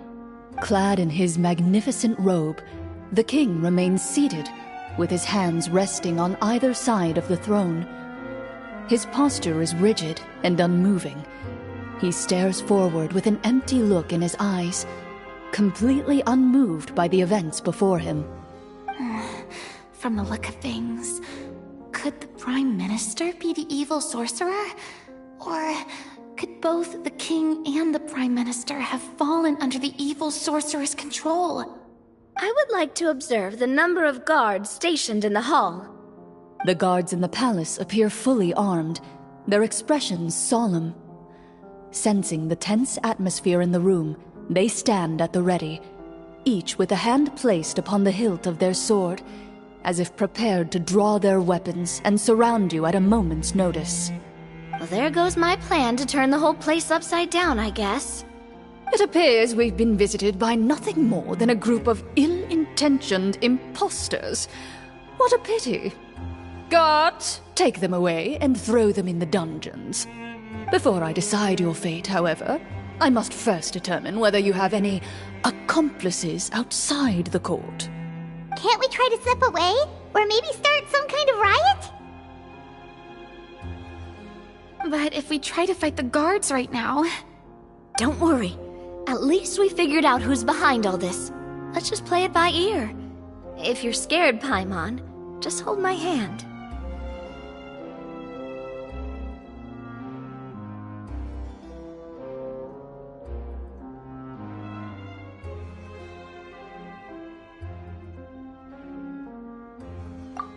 Thanks, you guys. You allow yourself to be led away by guards surrounding you on both sides. It's only when you begin to feel drops of water falling from the dungeon ceiling and smell the stench of death and decay all around you that you finally realize you've stepped into a completely different world. Stay here, and don't try anything funny. The guards lock the cell door and leave without looking back. Wait, sir! Your voice echoes through the dark hall, but the only response you receive is the sound of water dripping from the ceiling. No! What should we do now? Carve out a new path of fate with our own two hands, of course. I draw my weapon. You reach toward your waist, but find nothing there. You now recall that your weapons were confiscated before the guards locked you in the cell. The bag of treasure along with them. What about that knife I hid in my boot? When did you hide it in there? When I was thinking about digging a tunnel. Rejected. You failed to inform the GM of this course of action. Moreover, the guards would have conducted a thorough search before throwing you in prison. And the keys to the cell aren't anywhere to be seen? Correct. You don't even feel a lock hole on the cell door. Well, there goes all our plans. Indeed. Huh? Why are you the one saying indeed? Because that statement holds true for me as well. This is where the script ends. What? But that's a terrible ending! Generally speaking, this should be the point where the scriptwriter gives the players some kind of hint, or gives the GM some kind of code for how to move forward. I mean, maybe they just really wanted us to be immersed in the feeling of being in prison? Like, they'll only show us the way out once we've grown truly and utterly desperate? That is a possibility. If only there were desserts and tea in real prison. Oh, wait, guess it's kind of how the Fortress of Meripede works if you're lucky. Oh, before I forget, Navia, the short sword you had with you earlier. I took a closer look, and the craftsmanship doesn't appear to resemble anything from this era. If I remember correctly, that style was last in vogue several hundred years ago. Wait, Clorinde said that sword used to belong to her master, right? Does that mean her master has been alive that long? I doubt it. The way she went about things often made her seem childish more than anything. I'd say the sword was most likely an heirloom passed down over time. Hang on. A precious heirloom passed down to you by your master. And you gave it to me just like that? You weren't worried I might lose it? Master left many things to me when she disappeared. There was the sword, an old key, and a good amount of junk she probably just didn't want to take with her. I gave you the sword back then, because I didn't want our friendship to end. Wait, when did this happen exactly? After the duel. between Mr. Callis and myself. Before that, Clorinde would have meals with us and even stay over at the Spina some days. She was on great terms with Papa as well. After the duel, though, there was a period of time where we simply didn't know how to face each other. She entrusted this sword to me, and never came back. We were both sad, and conflicted, and totally overthinking everything as a result. Whenever I looked at this sword, I couldn't help but wonder if Miss Petronia had never introduced us to each other at that picnic. Maybe part of the sadness I was feeling could have been avoided. Back then, it felt like I hadn't just lost a father, but a close friend as well. No one can change the past. The most important thing is that you two found your way back to each other and can enjoy things like this together.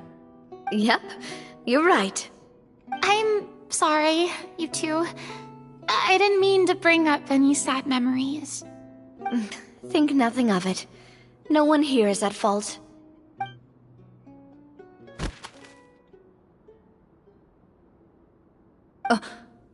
Huh?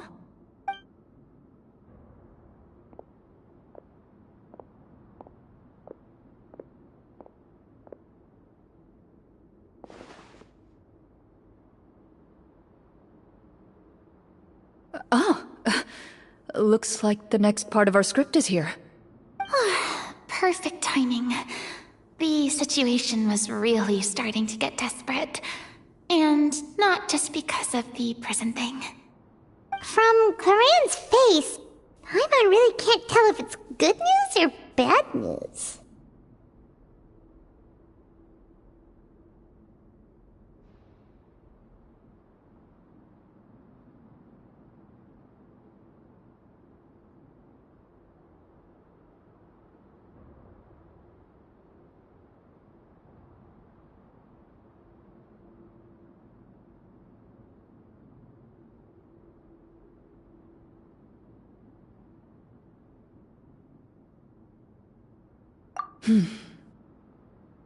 Water continues to drip from the ceiling. In this lightless dungeon, you lack a reliable way to tell how much time has passed. Eventually, you get used to the unpleasant odor of straw, mold, and rust, and find yourselves alternating between fits of drowsiness and despair. Suddenly, you hear footsteps outside the door. Heads up, everyone. Someone's coming. Gather close, everyone, and keep your voice down.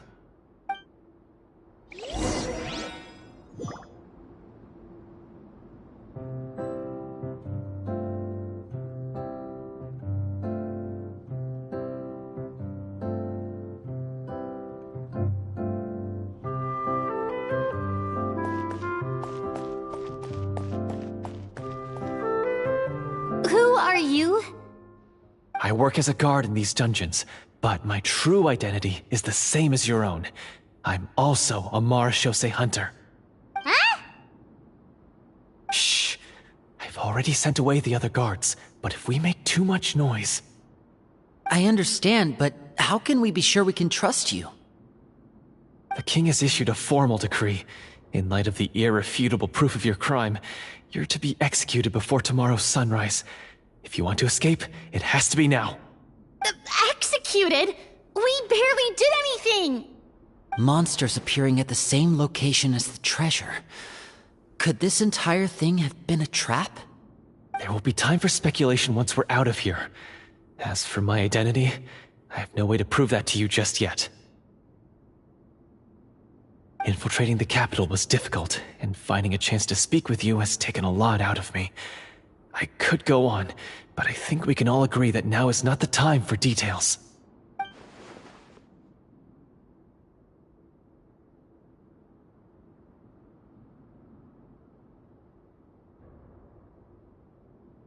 Have you seen our weapons anywhere, sir? Don't worry, I brought them with me. They're just behind the door. Still, these weapons alone won't be enough to defeat the true enemy behind the scenes. His faction is too powerful. The guards are all under his control, and he's even stationed a number of golems in various rooms throughout the palace. To defeat him, you must find a secret vault. It is said that within that vault, the Marechaussee hunters of the past left behind a treasure with the power to defeat the sorcerer. You're not coming with us? No, I'll remain in the dungeons to deal with the guards. I'll try my best to distract them so they don't go after you. As long as my identity is not revealed, I'll be able to aid you when the final battle comes. In that case, please stay safe. Thank you for your concern. I will do my utmost. As for the location of the vault, here, this map should lead you there.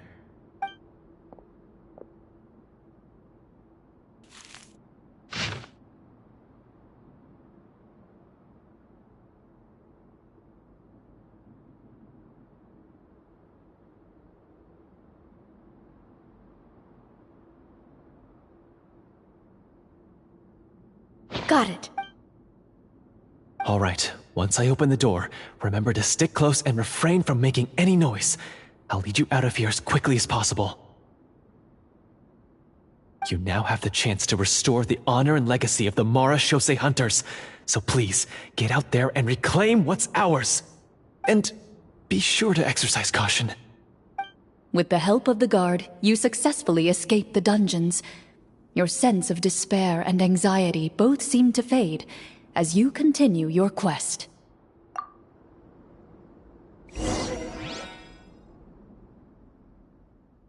Wait, we didn't get to use our skills at all while we were in prison. Who knows when we're gonna get the chance to use that cool summon spell? That is a pity, but we can only continue to move forward.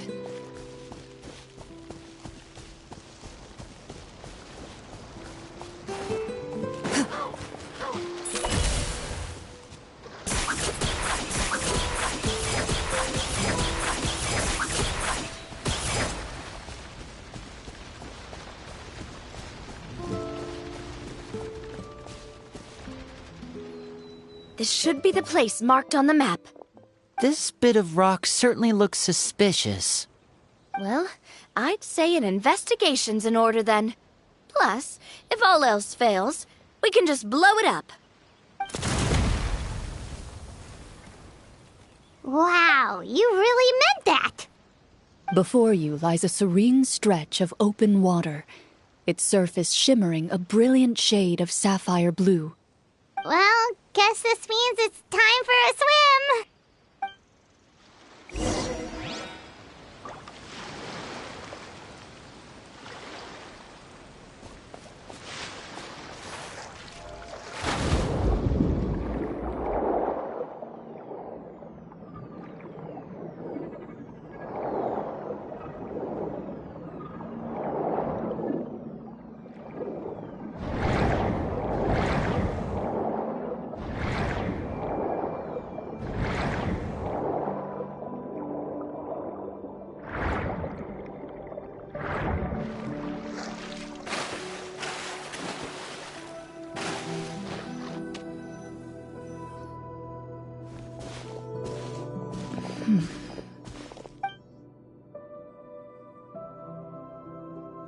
What's the matter?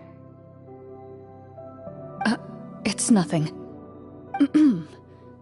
As you step into the cave, you find yourself in an eerily quiet space. Before you lies a narrow passageway that appears to trail off endlessly into the distance.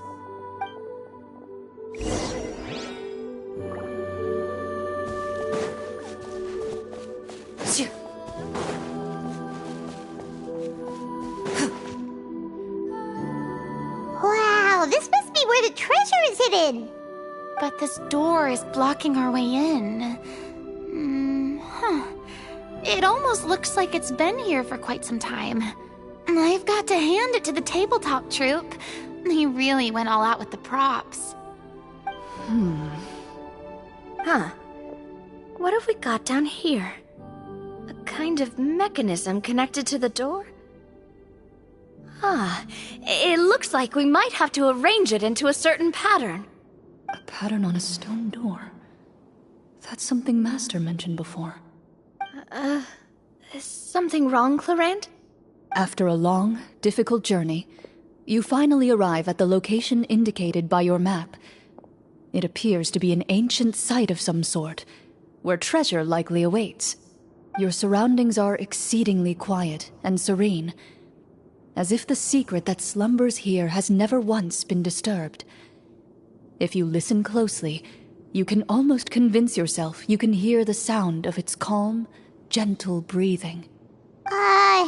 That description makes Paimon feel kinda bad for disturbing this place. We're doing this for the sake of the people, to free them from the evil sorcerer. I say it's time for this treasure to once again see the light of day. Linny's right. We need to keep going. The future of the kingdom depends on it. The next part of the story requires us to solve the puzzle, right? Let's start exploring the area.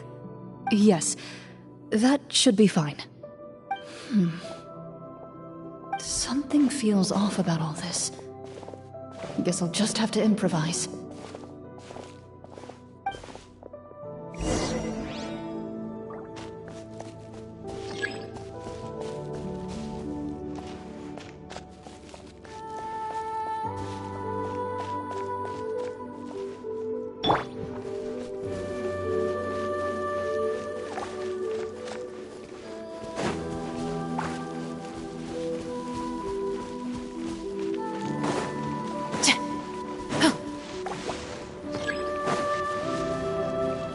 I found something!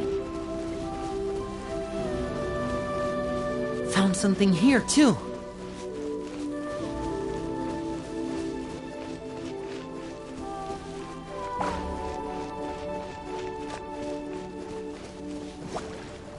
Same here!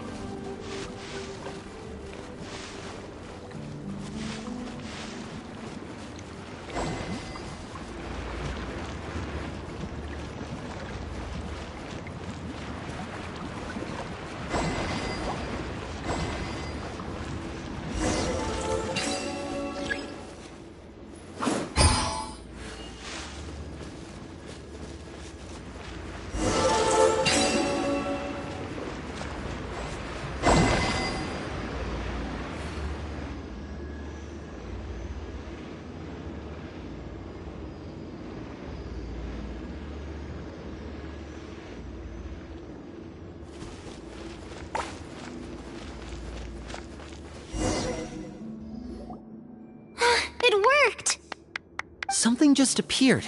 Some kind of new mechanism, maybe? By solving the puzzles, you prove yourselves worthy of inheriting the secrets of the past. At the end of each puzzle, you're rewarded with... With? a key.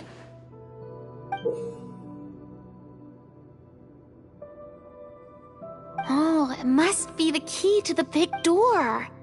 Huh? This is one of the Marechaussee Hunter keys that are passed down from generation to generation. It looks just like the one Master passed down to me. It is said that 4 keys in total are required to form the final, complete key. And it seems like we just collected 3 of them. That must mean... Huh? What's wrong? You hear a few strange noises. Suddenly, all the torches in the ruin go out at once. Huh? What's going on? Did we fall into another trap? For the sake of immersion, please close your eyes, everyone. Without the torches, the space is now completely dark, and you cannot see anything.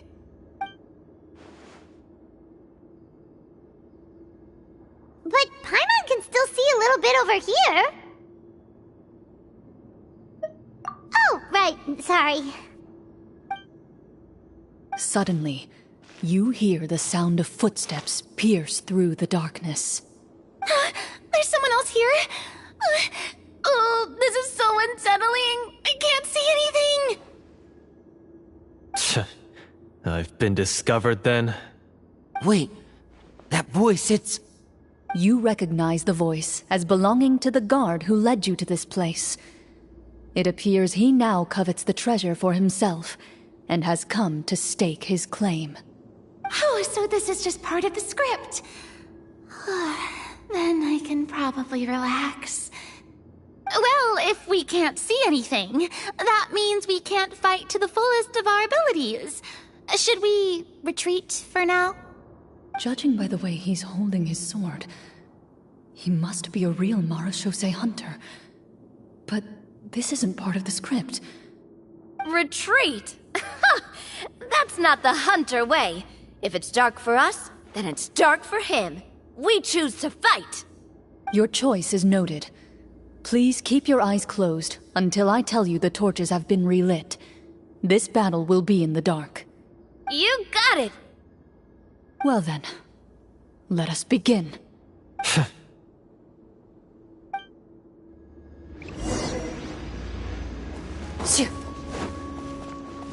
Hunt them down.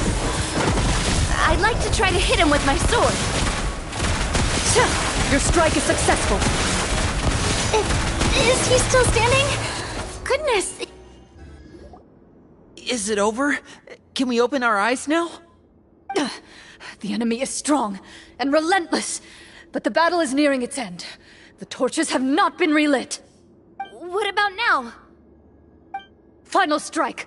Ha!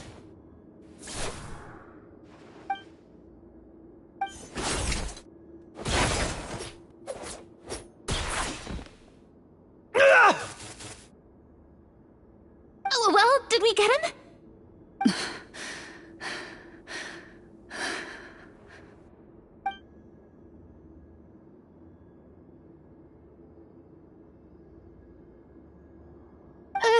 Clorinde? Warm fire flickers across the walls once more. Your vision is now clear. In an impressive display of courage, the four of you successfully defeat the uninvited guest. That look in his eyes. It's like he became an entirely different person as soon as I defeated him. Huh? Mr. Florian? Oh, wait. We're supposed to be role-playing. I should stay in character. Speak your name, guard. Why did you lead us here just to betray us? Is this treasure really more important to you than bringing peace to the kingdom? What kingdom? What peace? Those were nothing but lies! I, Florian, am a true Marechaussee hunter, descended from hunters of ages past. So he's also using his real name. Or, wait, was that the name of his character from the very beginning? Then I'm even more confused. If you truly are a Marechaussee hunter, shouldn't you want to help us just like you said before? Shouldn't we fight together for the sake of the people? What do you know? In this day and age, there's no glory to be had as a Marechaussee hunter.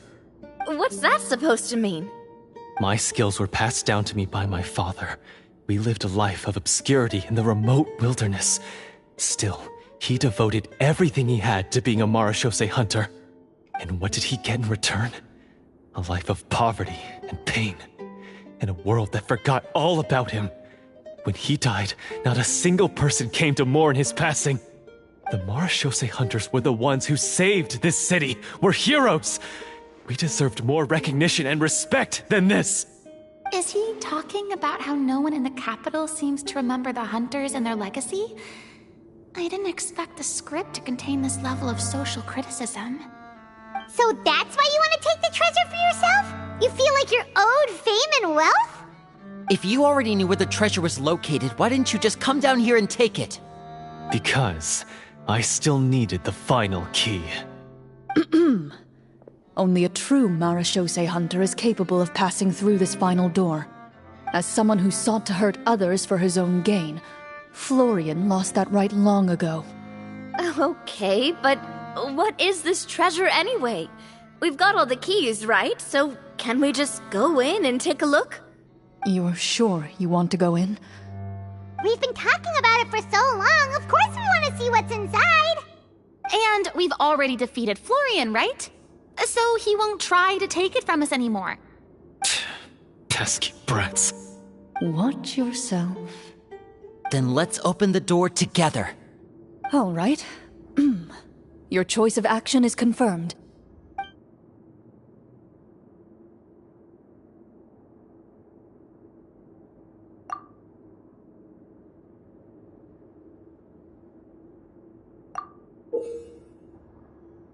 Before you, the door to the treasure, sealed and undisturbed for more than 100 years, finally swings open. You hear the shrill wail of the door hinge as it rotates for the first time after years of disuse, almost like a sleeping giant letting out an extended yawn. You get the impression that the secrets buried behind this door might be just as heavy as the sound you just heard. It's open! Come on, let's go in! Paimon wants to see what's inside! Ooh, me too! Ugh, uncovering hidden treasure is the most exciting part of adventuring. What do we have here? Uh-huh. A stone tablet? And some shabby weapons? You call this a treasure vault? Looks more like an abandoned warehouse. Maybe the troop ran out of budget at the end? They provided a super immersive experience at the beginning only to drop the ball at the most important part. They could have at least filled this place with cardboard Mora or something. Wait, I get it now. Paimon, this is the real Marachose Hunter treasure. Huh? This is it? The Marachose Hunter treasure is just a stone slab and some broken swords? I can't believe it. I refuse to believe it! Whoa, are you okay? The Marachose Hunter before you appears to suffer a serious mental breakdown. He needs to leave the room for a moment to collect himself. One of you seems to understand the significance of the treasure already. If the rest of you wish to follow suit, you may remain here in the meantime and explore your surroundings.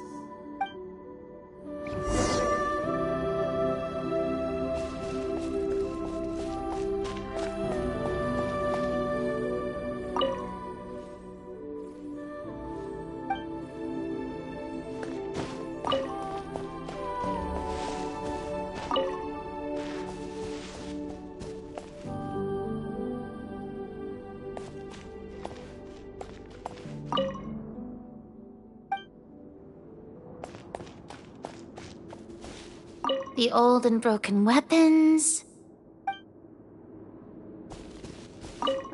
The names on the tablet.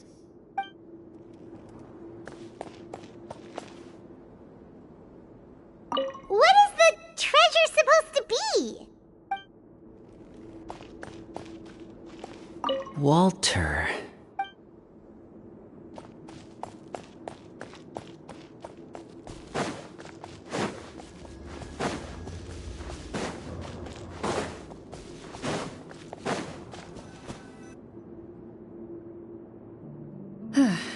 So, how are you doing? Feeling any better? What just happened? Do you remember how you got here? Or what happened to your body just now? I remember now. I brought you here because I wanted to... The explosives in the cave! You mean these? Huh? How did you... I could tell something was off the moment I stepped into this cave, so I kept an eye out. I've already dismantled the whole thing. So the strongest champion duelist in all of Fontaine saved the day once again. Guess I shouldn't be surprised. It would seem your skills as a Marachose hunter are as sharp as ever. I deserve some answers, don't you think? Tell me why you wanted to lure me here. Everything you said earlier sounded like the truth. Luckily, your monologue was dramatic enough to convince my friends you were just role-playing. I don't know. I just always felt like there was something in my heart that didn't belong to me. Something agitated and angry. Who knows? Maybe it was my own anger all along. I could never really tell. The feelings about my father and the other Marachose hunters are real. It just wasn't fair. I was angry, bitter that no one remembered them or praised their accomplishments. I don't know when it started, but at some point, my anger came to completely consume me. At that point, I remembered the legend my father used to tell me. The one about the treasure. But if the treasure was all you cared about, why plant all those explosives? Wouldn't they just destroy the treasure and bury you along with it? I can't remember. My head is a mess. It felt like there was this voice telling me to eliminate the hunters, but now it's gone. From your description, I suspect you were dealing with a devorator. Devorator? Oh, your master... your father, I mean. Never talked about it? It was a kind of monster that was active several centuries ago. No, I've heard of it. I'm just not sure why you suddenly... Wait, it can't be. The seal! The seal? My family has served as Marechaussee hunters for many generations. But the title and swordsmanship weren't the only things passed down over our line. There was a seal as well. My father instructed me to always watch over that seal and maintain it regularly. He said it had been passed down over a truly ancient age, and protecting it was our clan's most important duty. But I neglected that duty after he died. I finally decided to come down and check on it one day, and that's where my memories become fuzzy. The Devorator would be a formidable adversary for any mortal being, even ones as capable as the Hunters. If you lacked the power to completely destroy it, you could easily fall prey to its influence and corruption. In light of this, some Marechaussee hunters chose to seal the Devorator away, in the hopes that a permanent solution would come with the passage of time. I heard it has the power to amplify the obsessions and desires in people's hearts, to the point where they overtake you entirely.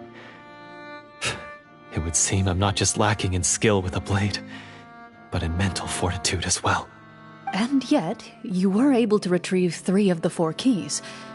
If I remember correctly, each was entrusted to a respected and capable hunter.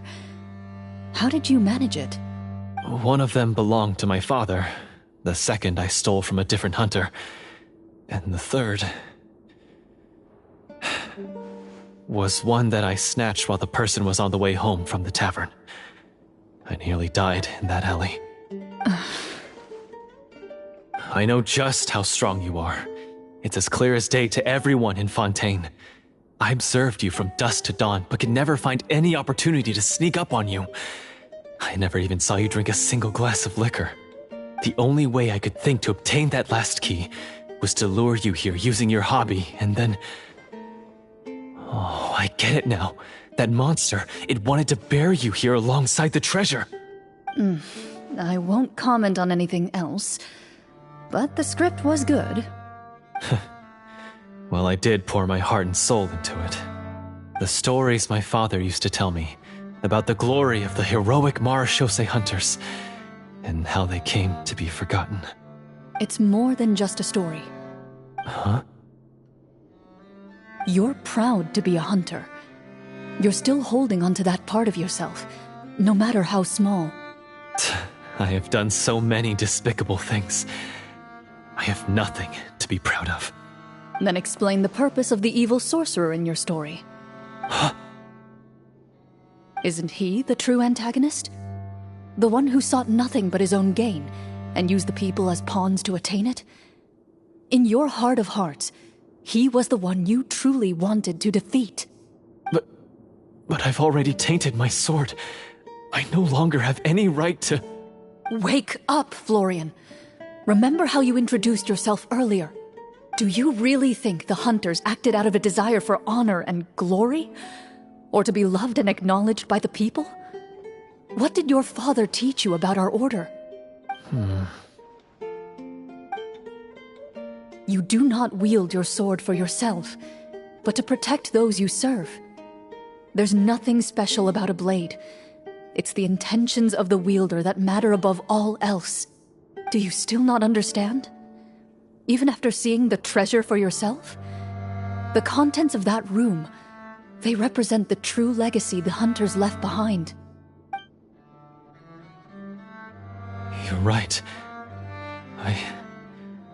I am a Marashose hunter. It's time for me to redeem, no, to finally serve the people I vowed to protect all along. I wouldn't be so quick to push aside the need for redemption. I know. That's a charge I won't bother to defend myself against. Good. Then, come with me, and help me see the script through to the end. Huh? See the script through to the end? But there's no more script left. Never finished it, huh? No, I mean, I wrote the script with the sole purpose of luring you all here. There was no reason to write beyond this point. Then we'll just have to keep writing it. The evil sorcerer still needs to be defeated. You mean the Devorator? Are you saying I have to make up the rest of the script as we go along? Is that really so hard? You've already written most of it. Surely you can write an ending where the hunters win and justice prevails. I'll be there to help you too. You aren't afraid your party will fall into danger? I know what my friends are capable of, and they're all quite skilled. Besides, I need their help. Then, are you going to tell them the truth about all this? I don't intend to spoil the fun. Sometimes, protecting dreams and fantasies is more important than exposing the truth.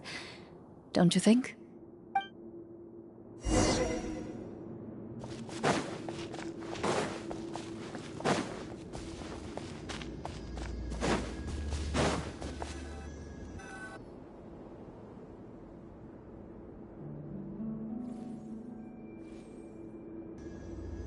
They're back! That took a while. Ahem!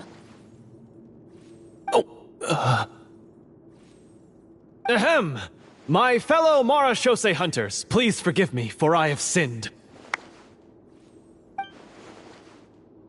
Tone it down. Sorry.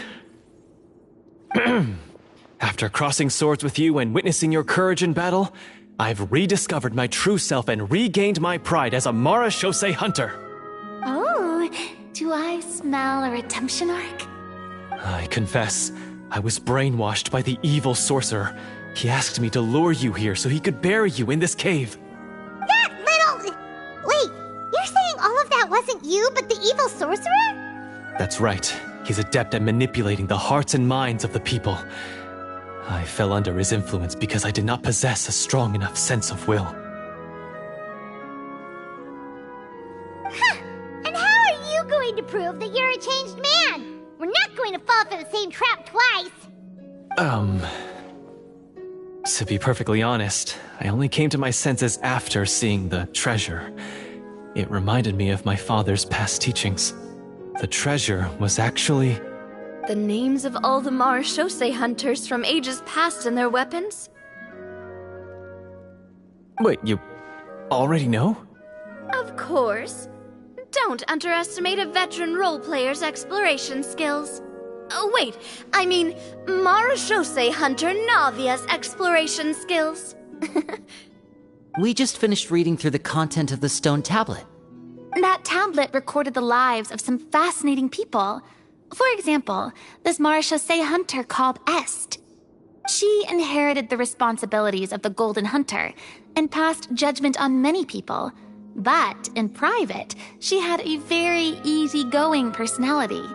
Her favorite pastime was singing and dancing with her friends, and she was said to have a beautiful voice. So, she was just like you. Oh, you really think so? Well, when you put it that way, I suppose I also have a few things in common with this Walter. Working as an executioner, he supposedly used a countless number of tricks to confound his enemies in battle. Oh, if only I could have seen the feats of magic he pulled off back then. Their lives were all so exciting. You could write so many cool books about their accomplishments. How could they have all been forgotten? Because they chose to be. To hunt monsters that only appear in the shadows, you must also operate in the dark. To be a Marashose hunter is to willingly give up on wealth and fame. Then this stone tablet must have been left behind by their companions. That's right. Few Marechaussee hunters ever revealed their identity to the public. They always protected the city from the shadows. The only time they spoke of their accomplishments would be at night, when they gathered with their fellow hunters in front of the bonfire to share stories of the monsters slain by their hand. So, this tablet was created not so that the hunters would be remembered by the people, but so that they would be remembered by each other. No wonder this place was so well hidden. You regard the stone tablet in solemn silence. The names of your comrades etched onto its surface serve as a reminder that you are never truly alone. The tablet proves that, although a hunter walks a shrouded path, it is not a solitary one. There will always be those who walk beside you, a fact that remains as true today as in ages long past. Their legacies shall continue to be passed down from generation to generation, as everlasting as the stone onto which their names are carved.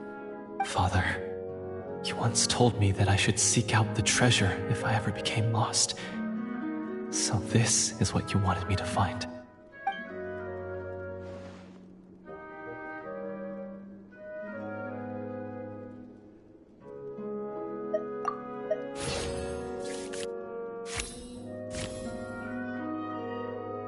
His eyes are sincere, and his words ring true. You can tell that every word he spoke just now came from the bottom of his heart. I implore you, everyone, please give me a chance to make up for all I've done. Allow me to fight alongside you and defeat the evil sorcerer that threatens the peace and prosperity of everyone in this kingdom. Well, I say we let you join. Sounds good to me too. Everyone makes mistakes. What matters is what you do to make up for them. I have no objections, but... Mr. Florian, do you even know how to defeat the evil sorcerer? When he took over my mind, I gained some insight into his thoughts. Every time I thought of the treasure, he reacted with a strong sense of fear. Huh? He's afraid of the treasure? But there's nothing here except some broken weapons and the stone tablet! What if the secret's hidden inside these weapons? GM, permission to investigate.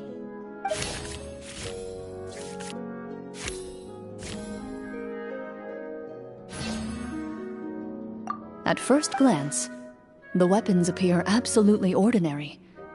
But as you observe them, you notice a faint energy emanating from within. These blades have slain countless monsters. Though it's been a long time since they were used in battle, their edges remain sharp, as if they're simply waiting for the next worthy hunter to carry on their legacy. So basically take these with us, right? I'll take this weapon, since it used to belong to Est. Maybe it'll find comfort in being held by someone who appreciates the arts. Good idea. I'll take Mr. Walter's bow then, from one archer magician to another.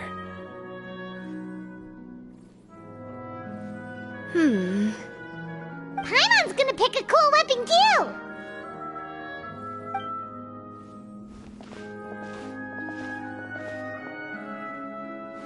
As you grip your weapons, you can almost feel the will of past hunters coursing through your being. It's a feeling of courage, determination. A silent vow passed down from generation to generation that says, eradicate the monsters, no matter the cost.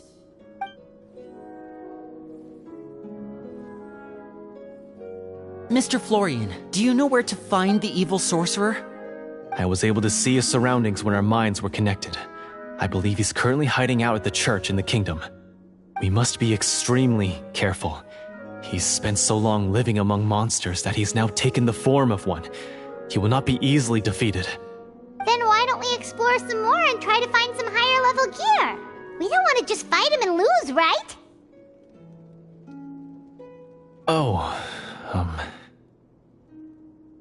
No, we have to strike now. He was greatly weakened when I managed to break out of his control. If we let him rest, he might have time to escape. I agree with Mr. Florian. We've got to act while we have the advantage. Don't forget, the people of the capital are counting on us. Yeah, now that we've got a plan, there's no point in waiting. The longer this drags on, the worse it will be for everybody. Yes, that's what's called... Yes, that's exactly right. Alright, you've persuaded Paimon. Mr. Florian, please, lead the way. Of course. Follow me. He had to set up so many scenes today, and now he has to join in for this last part. I really don't envy his job. Finally, you decide to slay the evil sorcerer and bring peace back to the kingdom once and for all. As you walk away, you feel the gaze of the stone tablet at your back, as if all the hunters of the past are wishing you success in the battle ahead and awaiting your triumphant return.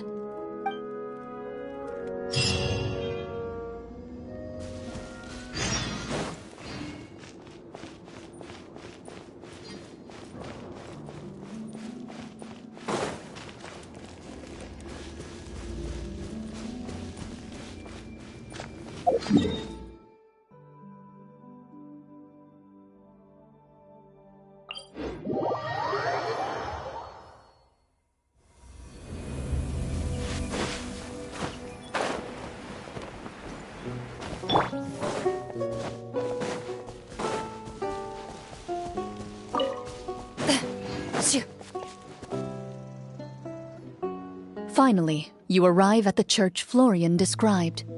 As you approach, an ominous aura surrounds you. You get the sense that your enemy is close at hand. How strange. This uneasy feeling seems so real. How did they manage that? Now, it is time for the final battle. Let's go!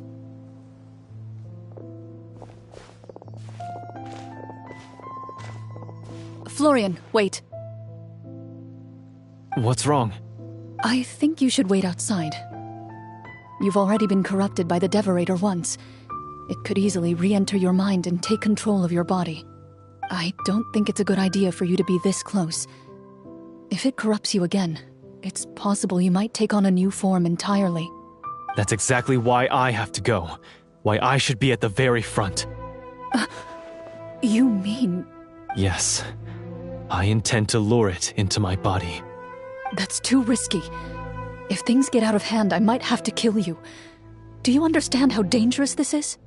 I understand, but if I do this, you'll have a clear and visible target. The Devorator will have a hard time passing up a chance to enter a body it knows how to control. You won't have to worry about any of your friends being taken over. You're not like me, Miss Clorinde. You're a just and powerful Marechaussee hunter.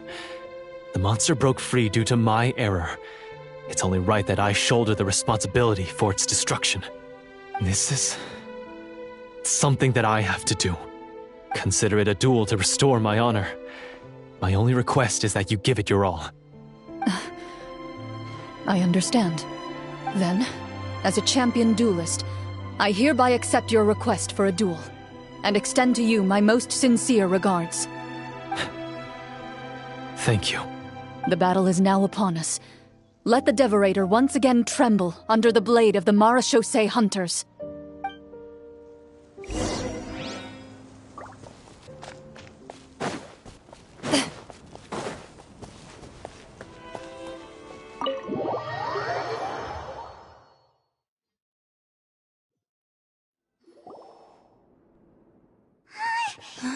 Huh?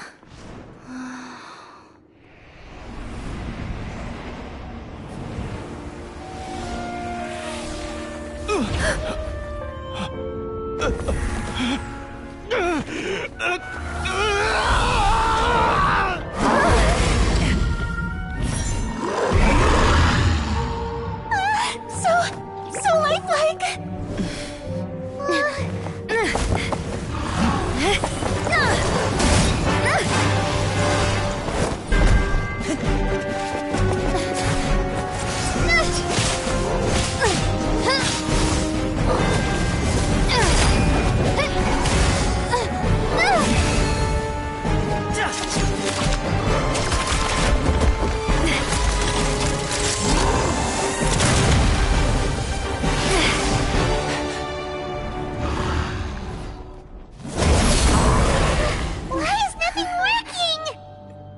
This foe is not invincible. You hold the treasure. The power to defeat it in your own 2 hands. The treasure? You mean...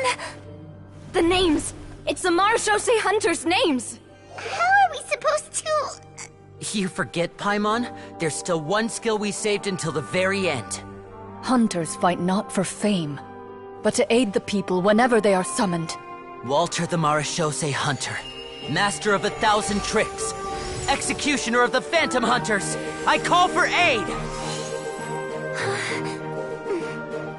Est, the Marechaussee Hunter, inheritor of Cassiodor's will, judge of the Shadow Hunters.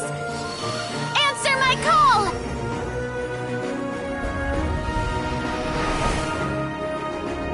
Petronia, protector of justice and order. The hunter I respect the most. Thank you for saving my friend, the best one I'll ever know. Please, lend us your strength!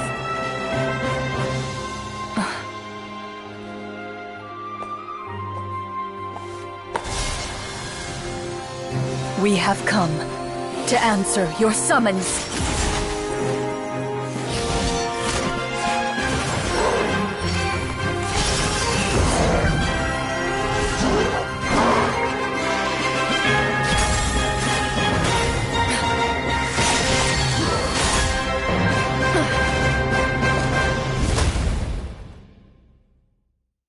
And so, the monsters were eradicated, and the sorcerer was defeated. Peace soon returned to the capital. Those in the court, manipulated by the sorcerer, also recognized the errors of their ways. Some remembered the names of the heroes who saved their kingdom, but others simply continued their lives none the wiser. Such is the story of the Marechaussee Hunters. They pursue the phantoms in the darkness and exterminate all who pose a threat. They will always protect the city and those within it, even should all memory of their accomplishments be forgotten by the very people they serve. I am assuming we've finally reached the end of the script. Yes, you've reached one of the better endings. It's a pretty solid story overall. I thought it was just an ordinary adventure at first, but the further we got into it, the more impressed I became with the production and the plot. That final battle especially. All the effects were super realistic. Oh, right. Yeah, totally. That's a really good point. I never expected the weapons we picked up from that vault would have that kind of effect. Yeah, mine nearly scared the daylights out of me when it started glowing. I took a good look at it after we got out, but I don't think it ever lit up again. Oh, we should probably give these props back, right? I'll just leave mine here. Did you have a good time? Of course. Let me know if another script like this comes around. Sure, no problem. Then I'll head back for now. I think I need some time to fully digest everything that just happened. Once Mr. Florian is awake, please pass on my regards to him. He must be extremely exhausted to have passed out cold like that. You're right. He's had a lot to deal with. Well, see you all some other time. Toodaloo!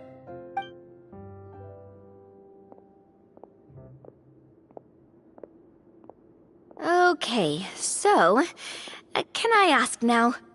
I think it should be fine, yeah. What in the world was going on back there? So you saw through all of that? That time in the cave when you told us to close our eyes, it'd be weirder if we didn't notice anything. I was dying of curiosity the entire time. I mean, you did a pretty bang-up job of pretending nothing had gone wrong. Farina actually looked like she thought all of it was planned. Guess none of us wanted to be the one to break the illusion. What are you all talking about? Oh, wait. Don't tell me you never... Ugh, this is all my fault. It's not too late to cover your ears. Here, partner, I'll do it for you. Bit late for that, don't you think? You're saying everything that happened back there wasn't actually part of the script? It's probably more accurate to say this was never a real scripted story to begin with. What?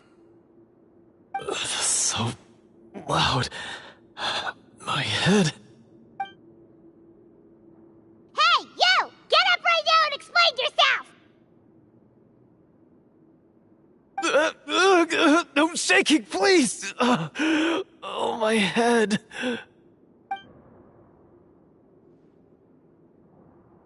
Did Paimon just hear that right? You guys made up that whole last part on the spot? It's not nice to lie to people, but Paimon's gotta admit, that was a really good story, Florian. Oh, and nice improvisation, Clorinde! Yeah, it was like watching a magician improvise a spectacular magic trick after forgetting an important prop. If Paimon knew something was wrong with that vault, she would have floated straight in the opposite direction! Everything was under control. As if you've ever described a situation as being out of control. I'm pretty sure any situation you consider to be easy to handle would scare a reasonable person half to death. Guess I'm just used to it. You must run into a lot of unexpected situations then. That explains why you're so good at coming up with things on the spot. As for you, Florian... I know there's no excuse for what I did. I'll turn myself into the guards at once, confess my crimes, and accept any punishment that comes my way. I would say you've already suffered more than enough. What? You may have been blinded by fame and fortune in the beginning, but your actions during the final battle had proven you to be a true marechaussee hunter. You'll be far more used to the city above ground than below. Your job as a hunter is more important. But... Of course, you'll still need to take the keys and pay a personal visit to the 2 hunters you wronged. Prepare to accept any terms they give you as well. Yes, of course. As far as I'm concerned, though, your showing in the duel was enough to prove your honor. Then I'll do exactly as you said. I'll go return those 2 keys right now. Thank you so much, everyone. I'll do my best to prove myself worthy of the second chance you've given me. I swear this on my name and honor as a marechaussee hunter. Until we meet again, everyone.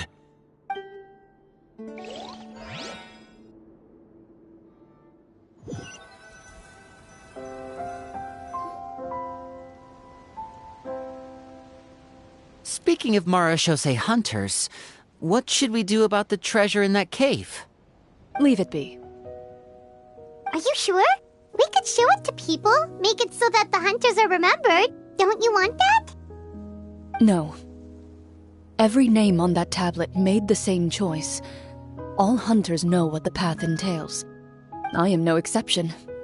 My identity as a marechaussee hunter is not something I need people to remember. I wish only to be recognized as a champion duelist. Nothing more. That's certainly very different from the path of a magician. Still, I admire your decision. Wait! Paimon just remembered something. If there were no special effects involved, why did our weapons begin to glow during the battle? That's because the marechaussee hunters of ages past would often imbue their weapons with special enchantments to suppress the monsters. Whenever a monster was nearby, their weapons would start to glow. Oh, so that's why they had an effect on that guy near the end. I really thought the summons were doing all the work. Well, I'm sure the summons were a part of it too. Oh? How so? This particular devorator probably hailed from the same era as the hunters we saw in the room. The names you recited all belonged to the bravest hunters. Countless monsters fell to their blades. That's likely why the devorator visibly reacted when you said them out loud. So the names held the power all along! Navia? everything you said during your summon. Huh? Oh, I meant what I said. I mean, it was true to my character, so yeah, I'm glad you heard it. Just don't make me repeat myself. It's embarrassing. I really appreciated those words. All right. Don't get all sentimental on me. Anyway, let's not talk about that anymore. I'm going to go on ahead. Don't fall too far behind now. She ran off! I should probably head back as well. This story was truly incredible. I might have to spend the whole night telling my siblings all about it. Goodbye.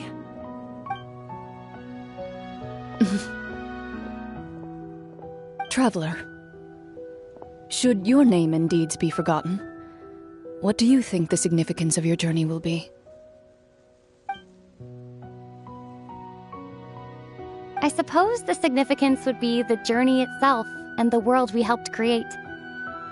There's still value in the time I shared with everyone here, in the things we were able to accomplish, even if no one remembers them. A great answer. I'll remember it. Me? The Marechaussee Hunter says nothing in response to that question. Perhaps her answer lies in her silence. An unspoken vow left to echo through the night.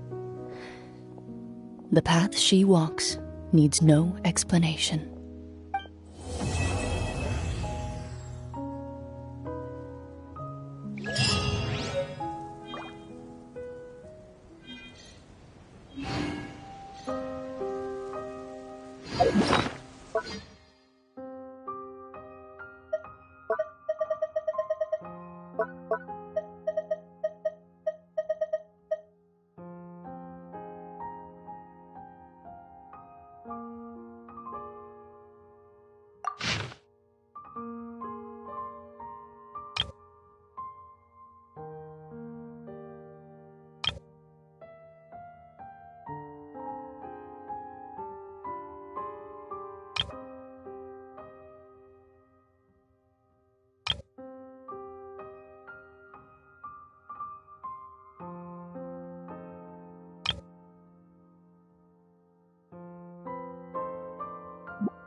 I've faced many opponents in my duels. Most of them I defeated. The rest surrendered. No, I have never lost a duel.